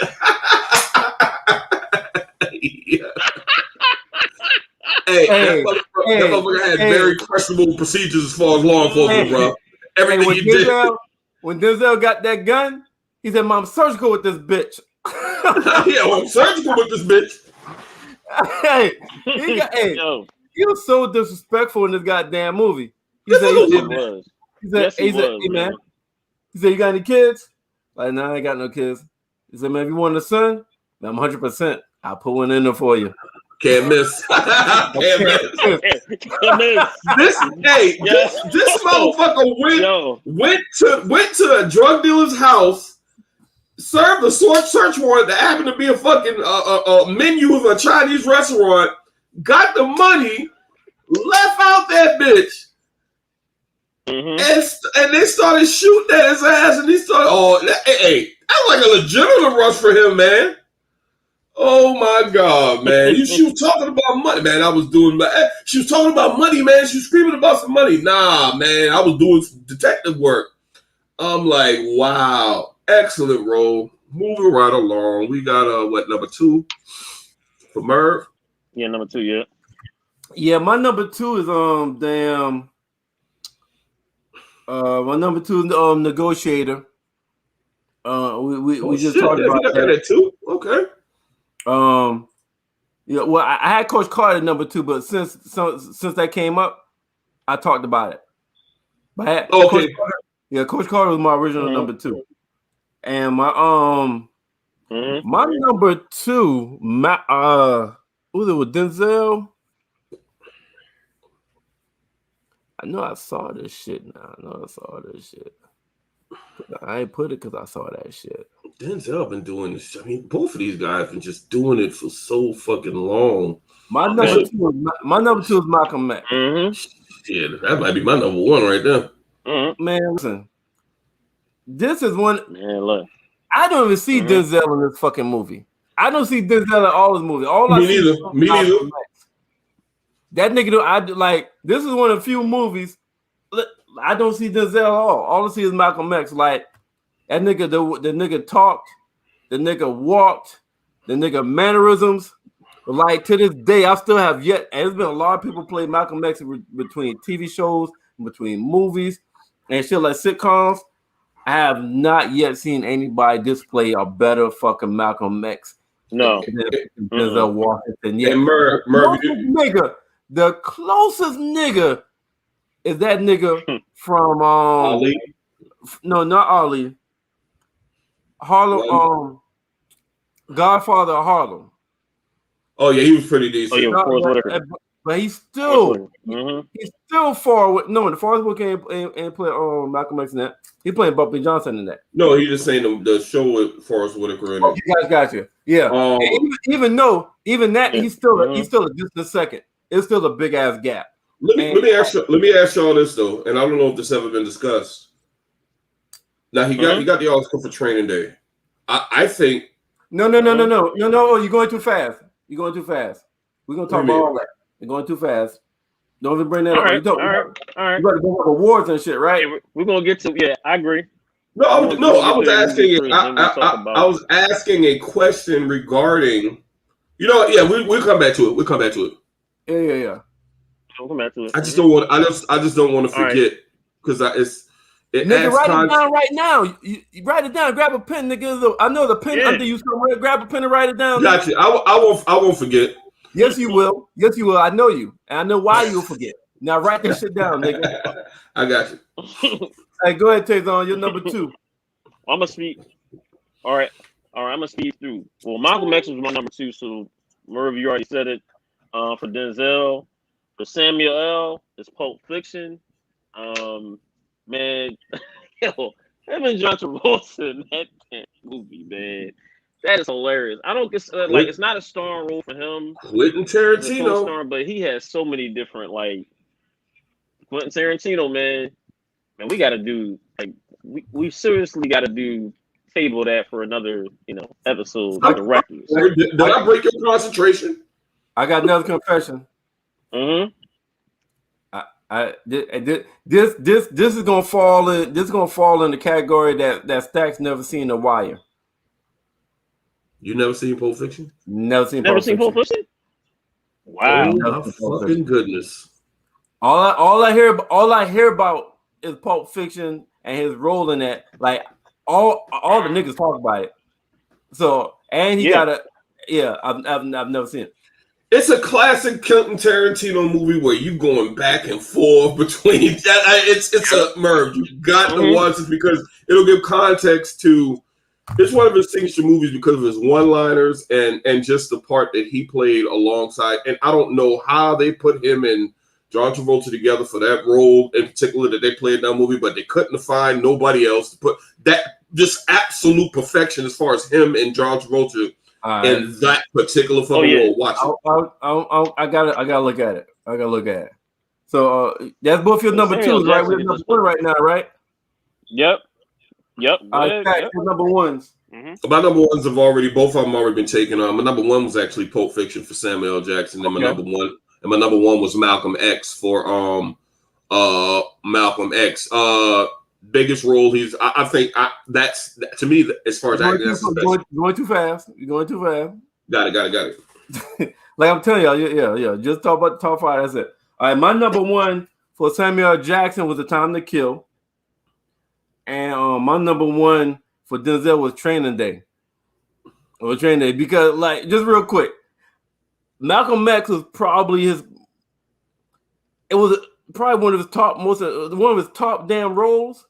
God damn, lost Taison again. Malcolm X was like one of his top roles, but he was able to study Malcolm X to be able to damn portray that motherfucker. Man, this role that he played on Training Day, this fictional character, nigga, he was all in that. Like I ain't see Denzel in that shit either. I saw this crooked ass cop from California that was about all the illegal shits. That's all I saw. Yeah, it's like he was a cop just to be able to do illegal shit because exactly was fucked up with the Russians and shit like that. He had other dirty cops and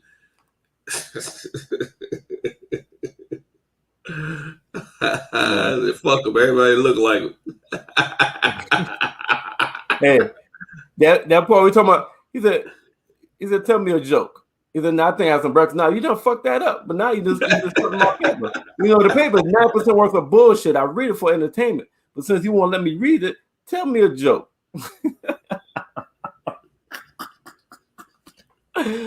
Oh shit, Taison, where the hell you at, man?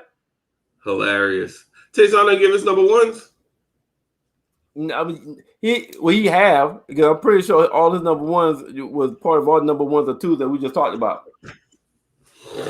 So all I can say, man, until Taison got back until he gets back, is the fact that we left a whole lot of shit on the table. That's how massive these brothers' career was, man. Because honorable, if you want to discuss honorable mentions, you got Glory out there. Okay, cool. Taison is back. All right. Oh yeah, my bad. All right. Main event. Oh, give us your number ones. Oh, number one was Time to Kill for Samuel Jackson, and for Denzel, it was Training Day. My same thing. Mine was Time to Kill and Training Day. Number ones. Yo, time for the main event, y'all. Let's dive into this shit. Here we go. Let's dive into this shit. Pull up. This is the championship. This is the last round. We had 10 actors started 3 weeks ago. We went round by round. Each week we did one round. This is the championship round. We got Samuel Jackson versus Denzel Washington to decide who's gonna be the GOAT who's gonna be the actor champion right now. Hey Merv, disclaimer really quick for somebody will be like, how both of them number one seed. We had 2 different brackets and both of them came out of their region, so to speak, or their conference, like the Western Conference, Eastern Conference.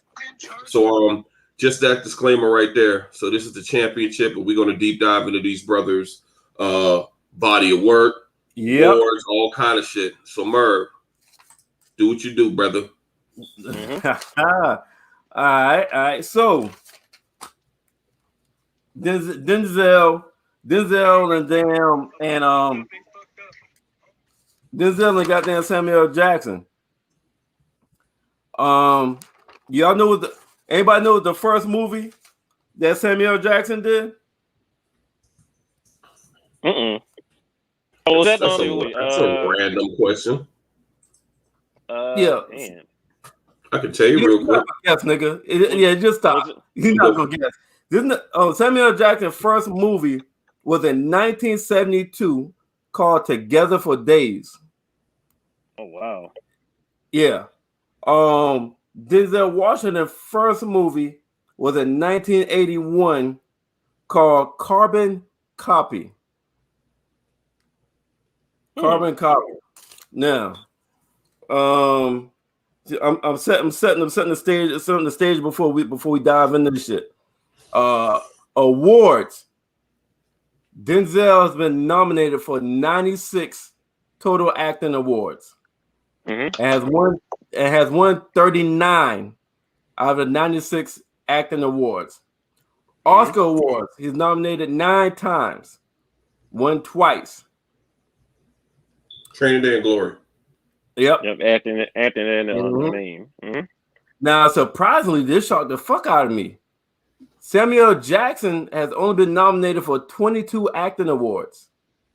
Damn, that's shocking. Yeah, has only won 6 awards out of the 22. Merv, And he's go only ahead, go ahead. nominated for 1 Oscar, but he didn't win That's that. wild. Was that for Guess what Django? movie that was? Django? Nah.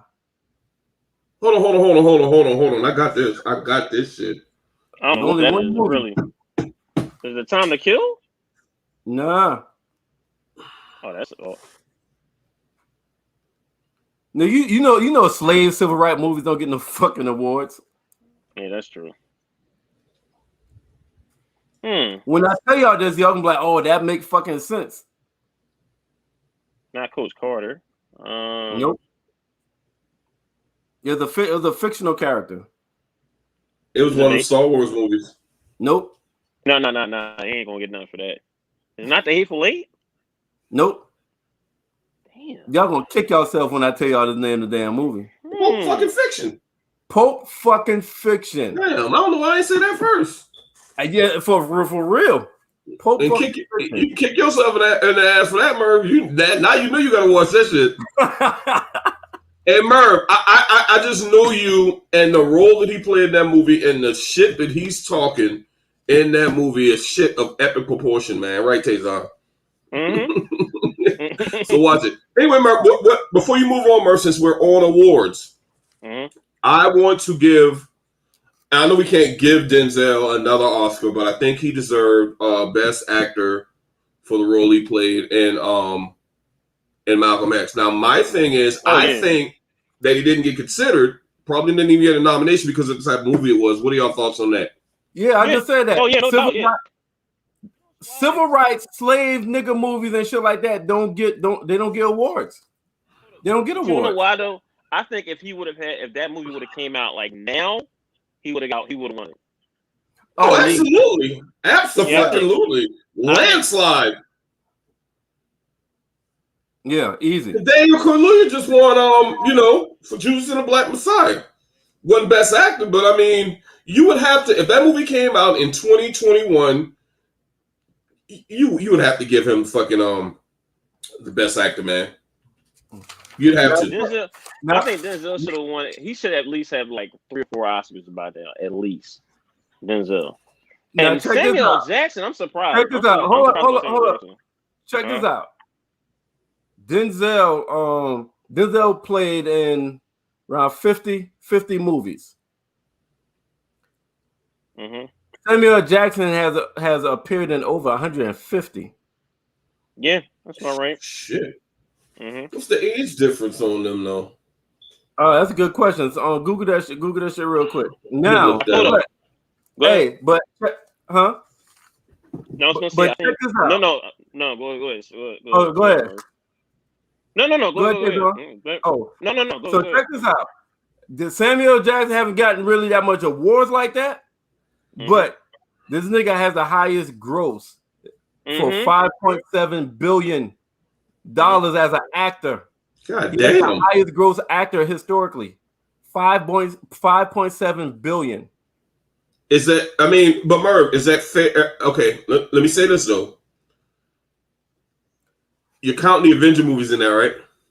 I was about to say that most of his money has come from Nick. It's come from his It's Avengers and the Star Wars. What's his goddamn? What's his name in Avengers? What's his name in the Marvel movies? Nick Fury. Nick Fury. Yep. So yes, majority of that money has come from his role as Nick Fury. You're absolutely correct. You got one. You missed the Pulp Fiction one, but you redeemed yourself just now, Stacks. You redeemed yourself just now. So yes, most of that $5.7 billion has come from his role of playing Nick Fury in their fucking Avengers movies. Hey, really quick, I got the age, and I thought they were more years apart. Denzel is 60. Denzel is 66, and Samuel L. Jackson is 72. Damn, 6 year difference. That's it. That's it. I honestly thought that there was more of a gap. Wow, that's amazing. And I didn't know Denzel was that fucking old. Oh, but you know what though? Why haven't they starred in a movie together? Damn, they ain't got no movie. Nope. Hold on. So Samuel L. Jackson wasn't in Mo Better Blues? Well, yeah. He might have been. I'm talking about like a story. I'm like a story, like you know. Oh, okay, got you. Like Like yeah, Soul Man with him and Bernie Mac, that type shit. Yeah, like that. Yeah. So, Denzel's first Oscar nomination was in 1989 for Glory. He actually won. Pulp Fiction with Samuel Jackson. All right. So based off of the like research and media and opinions, a lot of them got Denzel Washington, the worst movie being Virtuosity. Oh man. Yeah. And a lot of people got the media and research and lists got Samuel Jackson worst movie being The Boss.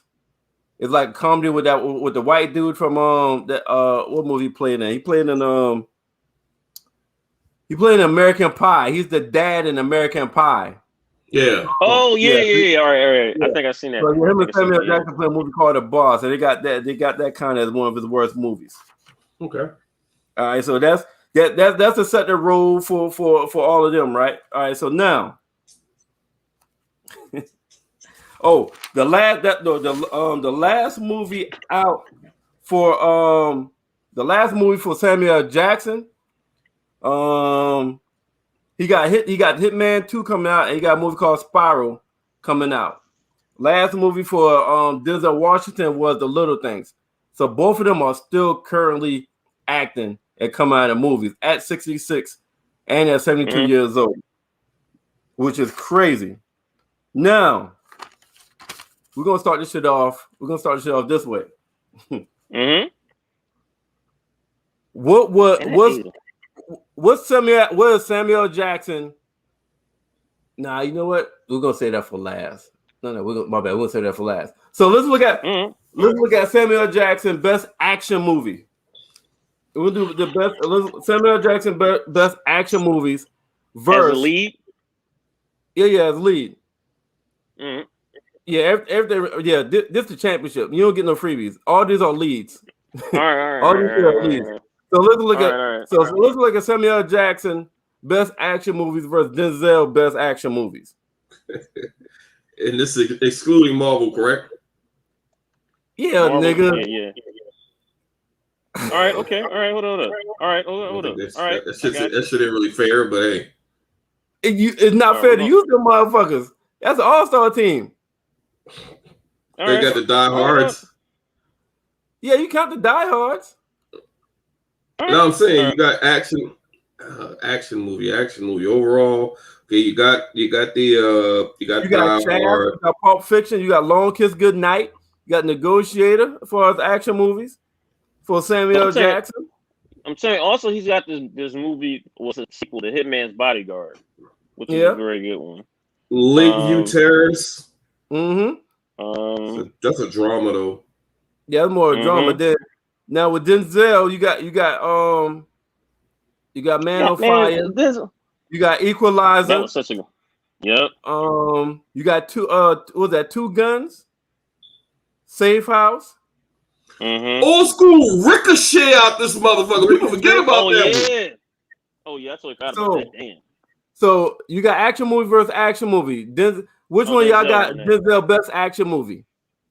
Denzel's best. Shit. Oh, that's the Equalizer. Equalizer. All right. Now versus Samuel Jackson best action movie. Which one do you think that was?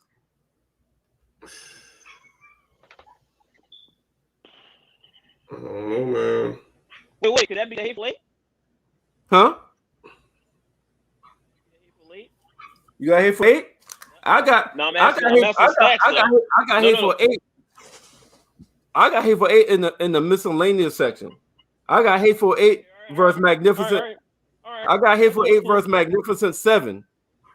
All right, that's cool. That's cool. That's hard though. I don't want to go with Long Kiss Goodnight. I don't think that's some. You know what? I'm gonna go with that. He kind of playing a lead. Opposite. Well, not opposite, but with Gina Davis. So yeah, that's low key a very. I'll go with Long Kiss Goodnight. Yeah, that is a very good movie.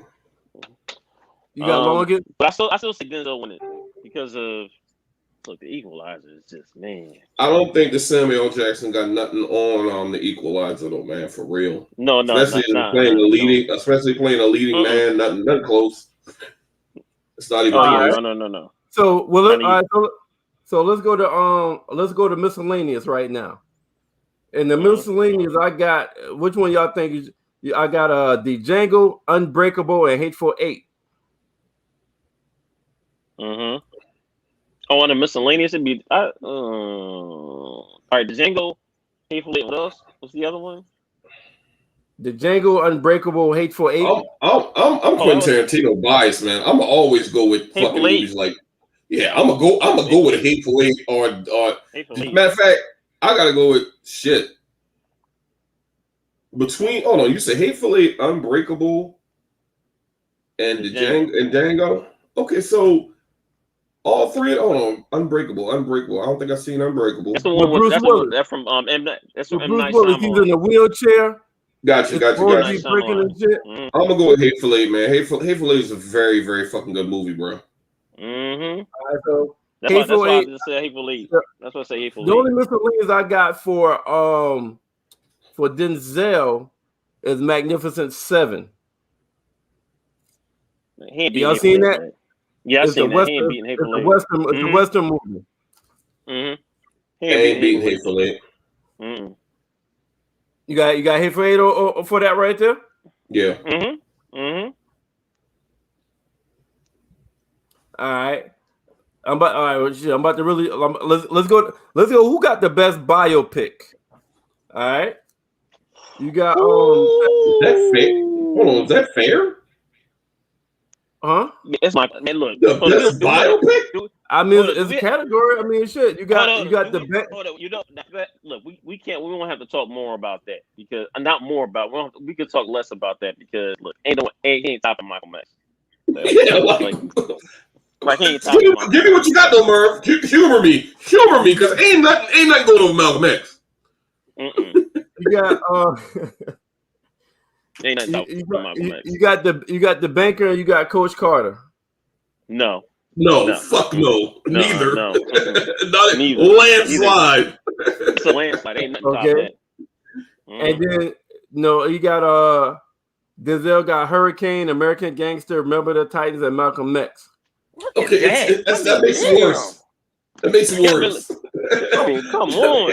What are you supposed to do with that? That makes it a whole lot worse, man. All right, so let's look at drama. You got John Q. It's tough. Flight could possibly fall under drama.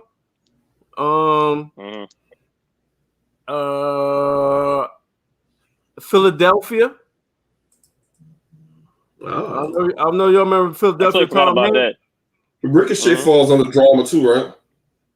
Yeah, I think And so Samuel Jackson, you got Lakeview Terrace, you got Time to Kill, Changing Lanes, Glass, Unbreakable, and you got Do the Right Thing. Oh shit! Hey man, I got Denzel. I still got Denzel with that though. John Q blows most of them fucking movies away as far as drama. Like all the movies you named for Samuel L. Jackson just now as far as dramas. First of all, he ain't really leading in most of those. And John Q trumps all those fucking movies by itself, in my opinion. Then you got Ricochet. Ricochet might fuck up most of those movies. You know what? Hold up. I want to ask. I don't know if you put this in there, but did you put Inside Man anywhere? Inside Man will fall under. I think I had that under drama, right? Guys, when he played the detective. That's low key. With the guy that robbed the bank. Yeah, that's a very underrated. That you know what? Also, too, the taking of Pelham 1, 2, 3. Yeah. I forgot about that. 1, 2, 3. Yep. All right. So another John him and John Travolta. So family movies. Denzel got Preacher Wife. Samuel Jackson got The Incredibles. It's got to be saying it because The Incredibles has got like so much like Like that's like the preacher wife. I mean, I know that's good. Denzel don't have that many family movies though, right? Yeah, Merv, I got the breaking news. The Pistons got the number 1 overall pick. Now back to the show. Pistons. The Pistons. Wow. Just got number one overall pick. Yeah. By fucking time we got some fucking the NBA boneyard. That's a place where players go to die. Anyway, keep going. Detroit bad boys. Detroit basketball. But I'm hearing we might we might trade that pick. Trade for Ben Simmons. No, not him. Come on now. All right, so we don't need to go there. We don't need to go there. It's too early, too soon. My bad. Yeah, too early. We don't need to go there. Let's look at suspense. The best suspense movies. Oh, this is gonna be good. You got under Denzel, you got Fallen. I think it would be considered suspense. Oh wait. Unstoppable. Mm-hmm. With that train and shit. Mm-hmm. What's the movie with him and Angela Jolie? Which movie? Is Denzel Washington. He's playing like a detective who's in a wheelchair, and Angela Jolie is like that's Bone Collector. Bone Collector, yeah. That's Bone Collector. That could be suspense. Then under Samuel Jackson, you got. Let's see. I mean, these could be cross contaminated, but you got Rules of Engagement. Hitman, Die Hard, Spiral, and you got Kong, Skull Island. Mm-hmm. That push could be a push. That's tough. That might be a push a little bit. It is. That might be a push. I'm gonna go ahead and give him a push on that. Yeah. All right. So, what's Samuel Jackson's best role?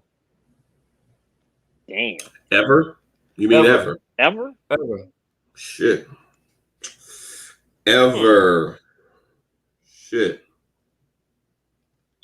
Ain't got to be leading. I feel like it's taken away if it's not leading role, though, man. His best role, and I don't want to say Time to Kill because it seemed like that movie was, even though he played a huge role in that movie, I think that movie was more Matthew McConaughey than him in a certain way. Best role, that's kind of tough, Merv. That's tough. Like his best. Man. I mean, because I mean, shit. This is gonna sound fucked up, but you probably can go with Coach Carter. But I feel as though I'm leaving some shit out if I'm going with Coach Carter. And the reason I would go with Coach Carter is because he's the main actor in that movie. It's centered around him. But you can also go Pulp Fiction, where he's not really what Quentin Tarantino movies really don't have no main fucking star in any of them shits. But I would even pull from that bag as far as best role, because I think Samuel Jackson was already a superstar when he made that movie, and that just the cultural influence of his role he played in that movie was huge. So I would go with either Coach Carter or Pulp Fiction, to be honest.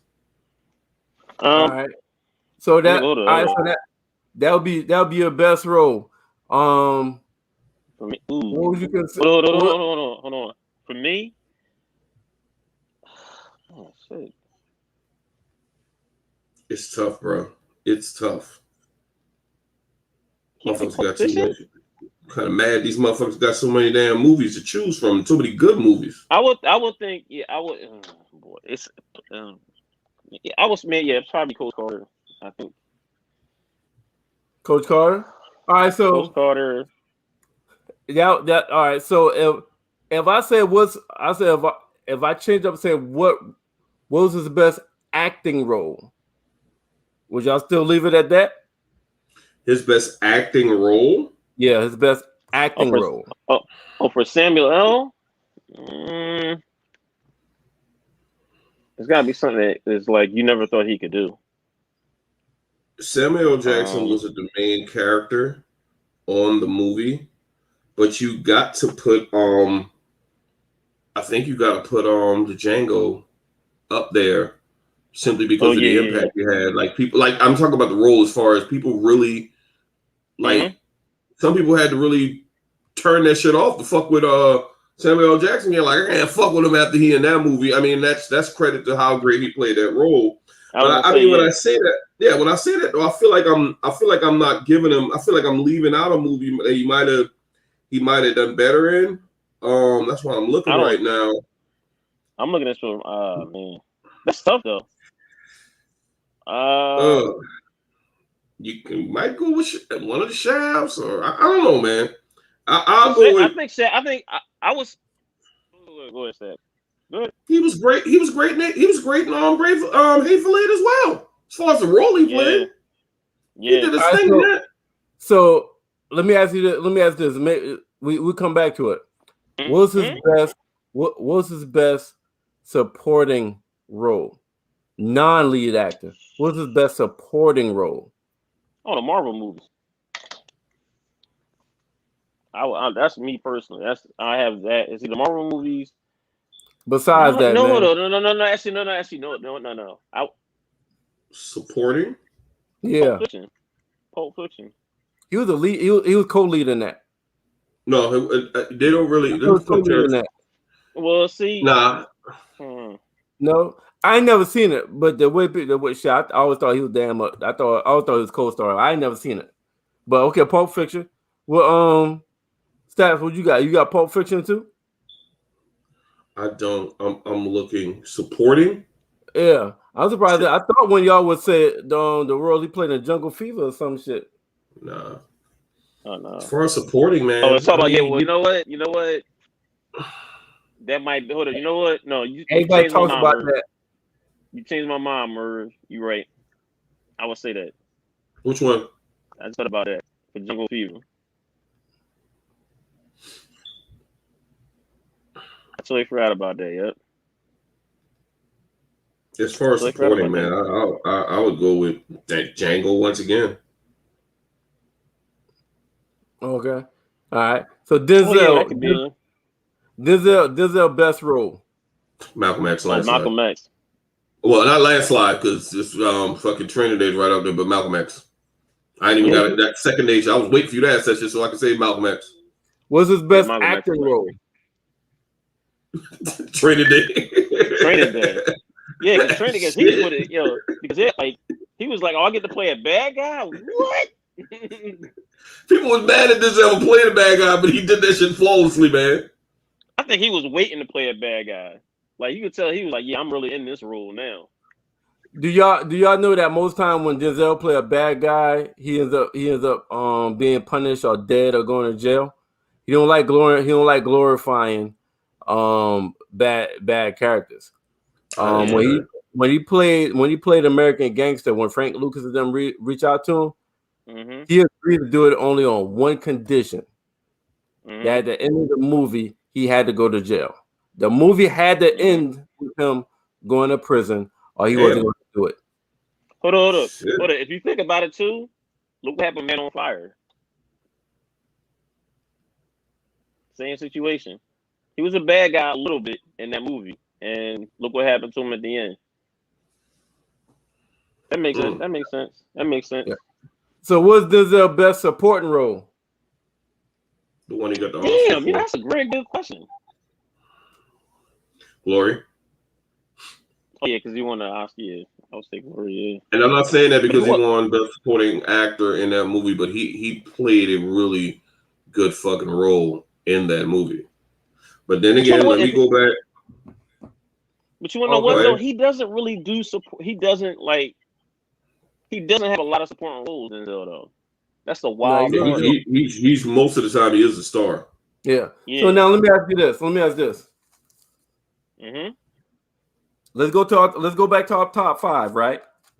Hey, Stacks, you still looking something up? I'm listening. All right. This is what I need y'all to do. I want you to remember your top 5. Now, I want your real top 5. I don't want the top 5 that you knew that you try to give some range. Your real top 5. You know, before you put in I forgot what you had as your number 5, but you said it wouldn't normally be your number 5, but because Taison had your top 5, you switch up a little bit. So your real top 5. If you was by yourself and none of us was saying it, will be your top 5. Put that in your head right now. Don't say it. Top 5 for Denzel. Top 5 for Samuel Jackson. Your real top 5. Taison, you too. Your real top 5 for both. My real top 5 for Samuel Jackson. Yeah. Like if you saying it by yourself, if Stacks wasn't saying it and I wasn't giving a top 5, your real top 5. Let me know what y'all got in y'all heads. Taison, you got yours in your head? In my head, I can give you it. I can give you it. You got Stacks, you got yours? Oh man, I forgot about this one. Hold up. I totally forgot about this. Yeah, I think I got it. I totally forgot about this. That's a movie he starred in with another person too. Wow, that's All right, hold up. Let me put this down. Nah, nothing to Google. Just talk. Oh, I'm gonna say it. All right, I'm gonna. Just your top 5. All right. All right, I'm gonna look. All right, can I go? Oh, huh? Yeah, go ahead real quick. All right. Don't talk about it, just list it. All right, for Samuel, I would say Basic, the joint with him and John Travolta. Totally forgot about that.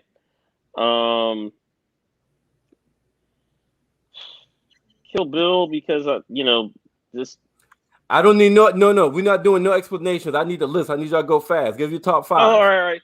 I would say Basic, Kill Bill, Sex on a Plane, Deep Blue Sea.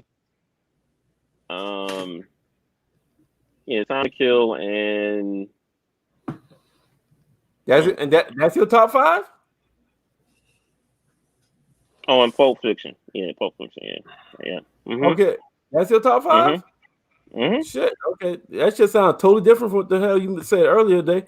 What's your Denzel? No. You told me to say something like, "What do you think right now?" Like you said, look, totally different from.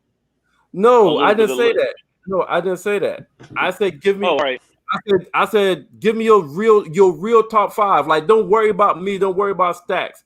If a stranger walk up to you, no. The top 5 I gave you earlier, that is my top 5.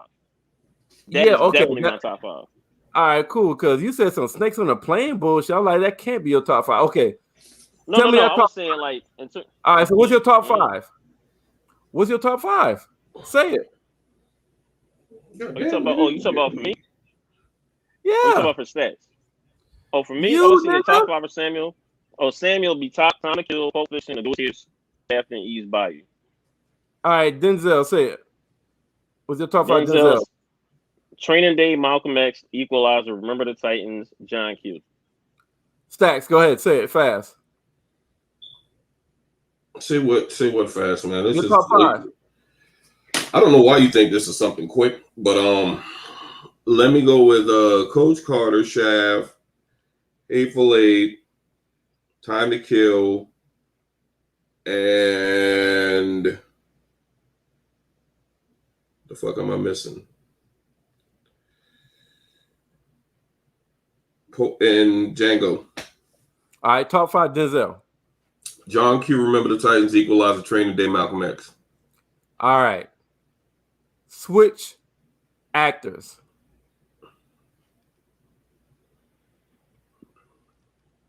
What do you mean switch actors? What do you mean? Samuel Jackson is playing Malcolm X. Denzel Washington is playing The Time to Kill. Denzel Washington is playing the Django. Samuel Jackson is playing Remember the Titans. Oh, that's a good one. Oh, that's a good I want y'all to switch, cross switch the actor for the different movies. Now, which movie you feel will fall off? Which movie you think will maintain? Which movie you think has been enhanced? Ooh, that's a good one. Well, remember the Taison. I don't think Samuel L. Jackson can play that. Hold on, think about all the movies first. Take about 30 seconds. Just look at your list and think. I forgot what the fuck I said. Fucking call him Samuel L. Jackson. I didn't know this would be a fucking pop quiz and shit. Nigga, I told y'all that's a good one though. I told y'all we was gonna deep dive. That's a good one, Merv. I told you we was gonna deep dive. That's a good one. Yeah, you did. That's a good one. That's a good one. That's a good one. Ooh, that's a good one. I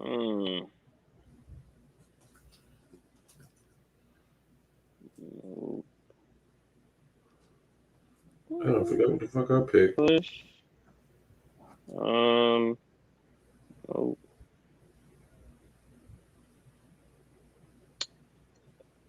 I could do that. All right.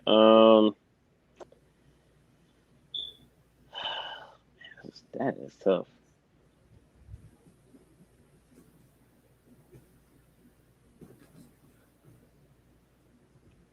All right. Ooh, I said, man, you know what? This is good, Merv. This is, you know what? Now I see what you took. This is real good because.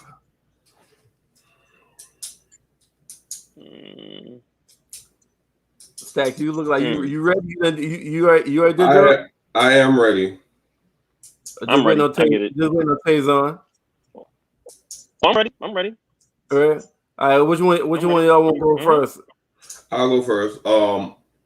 Malcolm X falls off. Training Day falls off. Equalizer. I don't see Samuel playing that role. That falls off. Remember the Titan stays the same because of Coach Carter. That's why I'm going to give him, because of the role he played at Coach Carter. John Q stays the same, not enhanced, but stays the same. I think Samuel Jackson could absolutely play that role as that father. Coach Carter is enhanced, played by Denzel. Shaft, I don't think he can play that role, so I'm gonna say it falls off. Hateful Eight, I don't think that that's a Denzel role, so that falls off. Django, of course, that falls off. And Pulp Fiction falls off as well. So you got 4 fall offs and 1 enhanced for Denzel? Yeah, Coach Carter enhanced, the rest fall off.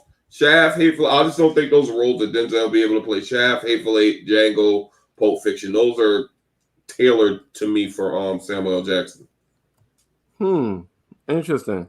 And under Samuel, you had 3 fall offs, 1 maintain, or 2 maintaining. 2 maintaining. Remember the Titans and John Q.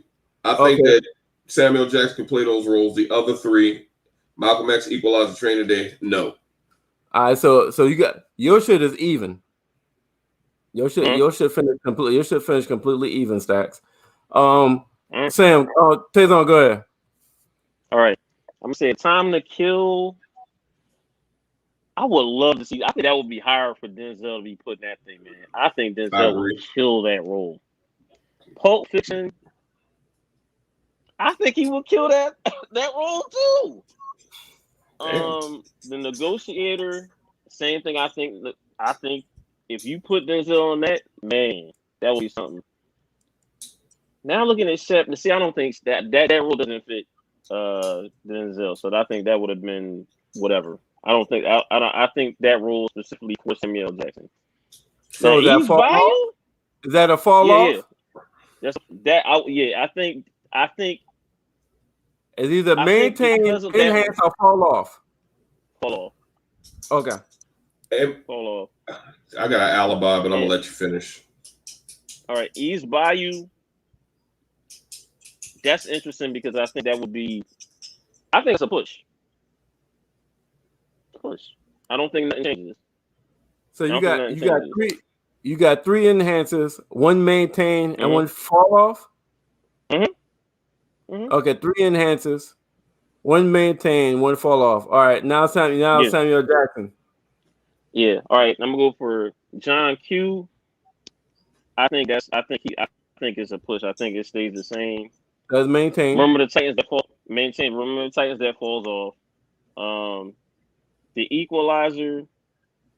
I think that falls off. Malcolm X. Nope. And Training Day. It's a push. It stays the same. You got. So I think Samuel Jackson would love that role. Loved it. I have a rebuttal. Go ahead, Stacks. I'm going to change my Pulp Fiction. Denzel could definitely play that part in Pulp Fiction, and just because of the part he played in Training Day. So yeah, matter of fact, I would like to go enhanced, but I'm gonna just say stay the same, so I don't disrespect Samuel Jackson like that. Okay. All right.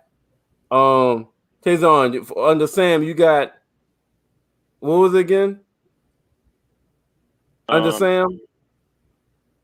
Oh, for Under Sam's movies? Yeah, you had what? How many fall offs? It would be if Denzel was playing, it would just be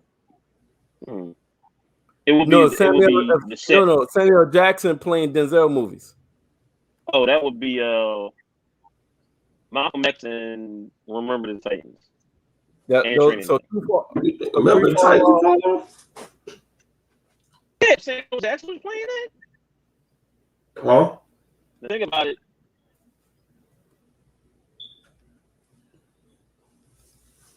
You said think about it. I'm not gonna lie to you. That was tough for me. But I'm thinking because Denzel played that role so like he should win an Oscar for it. I keep saying that he should win an Oscar for that movie. So how many fall offs you got? I need to know your fall offs, your maintains, and your your enhancements for each ones. Well, the fall offs is basically for Denzel is 3. I meant for Samuel Jackson, he fell off 3, playing 3 of Denzel's roles. It was 3. No, I need all of them. I need how many enhancers? All right, under Samuel Jackson, how many fall offs? How many maintains? How many enhancers? Samuel Jackson playing how many Denzel movies? All right, Samuel Jackson playing Denzel movies. It's 3 fall offs. 3 fall offs. Yeah, not even an enhancer. No enhancer. None. And so it will be 3 basically fall offs and 2 pushes. It will be the same. It will be 2. All right, 2 maintains. All right, Denzel under Denzel, what you had? Playing Samuel Jackson movies, man, he would have about 3 movies getting basically better with him playing those movies and 2 push. Well, 2 staying the same. 2 maintains. Mm-hmm. Your shit was way more separation between you. With Stacks, Denzel won by a quarter, but yours was a major difference. So y'all don't think that that Shaft and him Samuel playing Shaft could have him playing Equalizer? No, because like I think that's a different type of role for Samuel Jackson. All right, gotcha. So let me ask you, which Denzel role best fits Samuel? Out of all the movies, which Denzel role that Samuel could have thrown that motherfucker and still been dope as fuck Oscar worthy, y'all think? If any.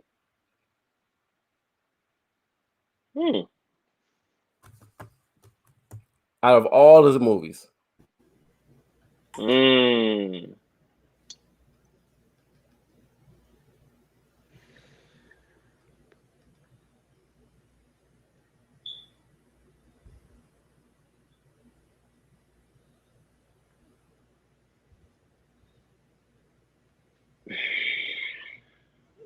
Which Denzel role? Yeah. What's Denzel movie? Can Samuel Jackson be like? Which Denzel movie that Samuel could have played and would still been perfect for Samuel? Which movie you think he would fit Sam best? I'm gonna say John Q. And vice versa. Yes. Similarities for the to the Negotiator, if you really want to look at it. Vice versa, as far as Samuel L. Jackson movies. Let's see. Let me go back to this list. It was line like it would be. It's three of them for Denzel playing and Samuel Jackson. Pulp Fiction, I think that would have been Son Negotiator. That would have been, and I'd say Coach Carter. Coach Carter. Yep. Oh man, you know what? Because of Remember the Titans, man.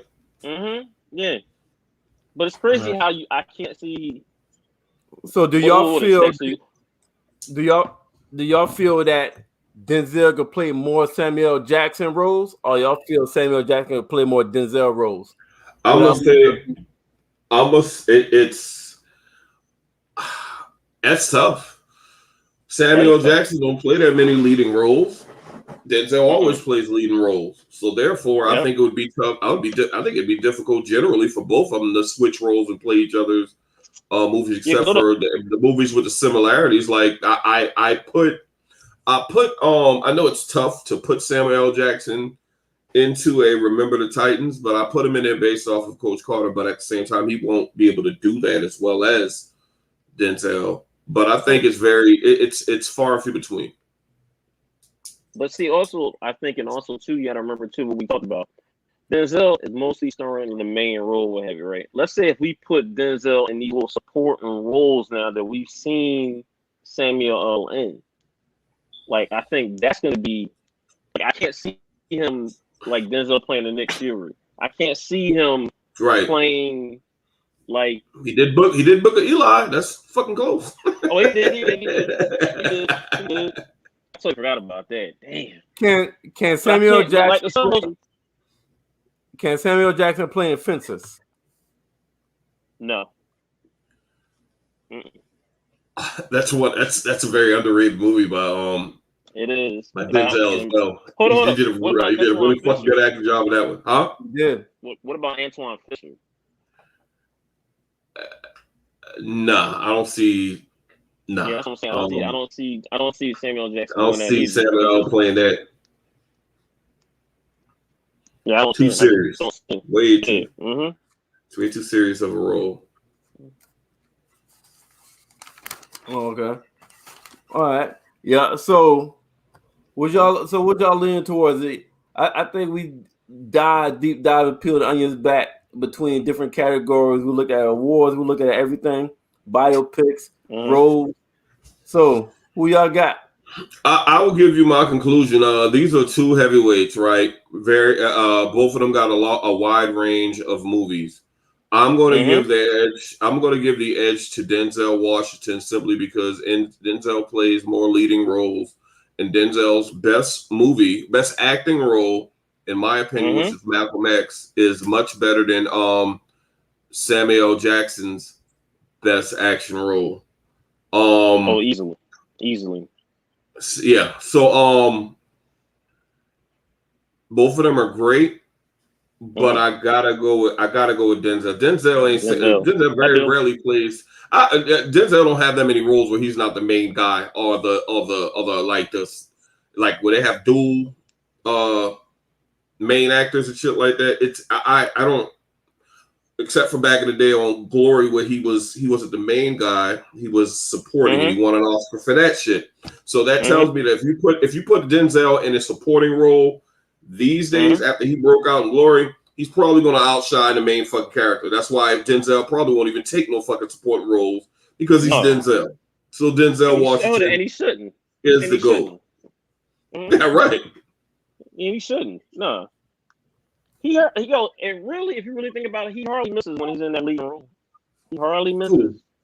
Denzel. So like damn near ever. Like ever. Yeah. You got, what's your conclusion, Taison? I mean, same thing. I'm agreeing with Stacks. Like, it's tough. Like, this is I think this is a great, debate that we had. especially with how you pulled that in terms of like how them acting each other's roles. That's a very very good thing because it makes you think about how some actors can play a particular role, and we don't see another actor that can ever play that role. We can never see another actor play that role. And Denzel has so many like different basically lead roles. I can never see another actor playing that role. Like he was just that good in that role, and that's basically tells you like he stands the test of time in terms of how much of a great actor he is. Again, this is taking nothing away from Samuel L. Jackson. Samuel L. Jackson is an icon just like how Denzel is, but Denzel, man, look, again, we're giving flowers for people over here. Let me ask y'all this. So obviously we got the Denzel, so let me ask y'all this. Obviously we got the Denzel part right. Did we get the Samuel Jackson right? We had 10 actors. Was Samuel Jackson deserve to be in the championship with Denzel? Do y'all think? And is there any other actors that we eliminated maybe too early that probably would have gave a better challenge tonight by following this same formula that we followed tonight? The only I would say honorable mention. No, I can't even put that. Well, the only I would say honorable mention maybe it might be Morgan Freeman. Yeah, Morgan Freeman got a lot of fucking movies. Yeah, because then you can also talk about what he did on Lean on Me. And there's really no one that can play that role. Yeah, I agree. Morgan Freeman. You take out Samuel Jackson, put in Morgan Freeman. I would have been mad. We still would have had some decent arguments and conversation over that. Okay, so the only other person, if anybody y'all can see, is Morgan Freeman. Other than that, nobody else. We got everybody else right easily. Nobody else. Okay. All right. Was this closer than y'all thought? Hold on. Do you, Merv? What? Do you have anybody that you think? No. I agree with y'all. Like probably if anybody else, maybe Morgan Freeman. But so let me ask y'all this. Tonight, before y'all came in, I want you to think about what kind of results y'all thought y'all was going to get before we started talking, and now that is over. Is it what y'all thought it was going to be? Was y'all thought it was going to be real close? Y'all thought it was going to be tight? Or you thought it was going to be a blowout? Or how did it end up before compared to before we started, and now that we're finished? It went the way I always thought it was gonna go. I don't think it's a blowout, but Denzel. I had Denzel winning before we even started this shit. Yeah. Okay. It's gonna be like one of them, Yeah, like I really thought it was gonna be close, but I knew Denzel was probably gonna win. Like, well, not probably, I knew he was gonna win. Like, and rightfully so. Like, I had no idea. I had no idea who was gonna end up in the championship with Denzel. I knew Denzel would go to the championship. And I had no idea who would end up with him. Yeah. I think we all knew Denzel was like, look, you might as well just fast track that dude to the championship. Is it like? Yeah, I like this. I try to pull some shit out to make it at least a thought and try to even it out and make it more of a competition. I try to damn come up with different categories and shit like that. And that was good. Yeah, that was good. That was good, Merv. That was real good. But yeah, so Denzel is the GOAT actor from our playoffs. Okay. All right. So at me going forward, we gotta come with some other shit. Because we had our shit planned for the last 4 weeks and we had to think of shit. We already knew what was coming up. Yes, look.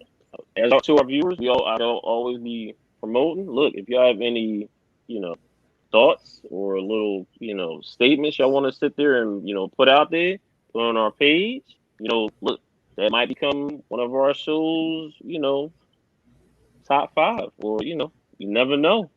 Yeah. Because look, we're going off of the energy from our viewers. Yeah, give us some stuff that y'all want. Give us some main topics that y'all want to dive into. Give us some main topics that y'all would dive. Anybody that's looking, we probably post this in the Facebook group as well. But that wraps up the show, fellas. The actor playoffs. This was good. This was good. Yeah, I had fun, man. Shout out to all our sponsors, Blackjack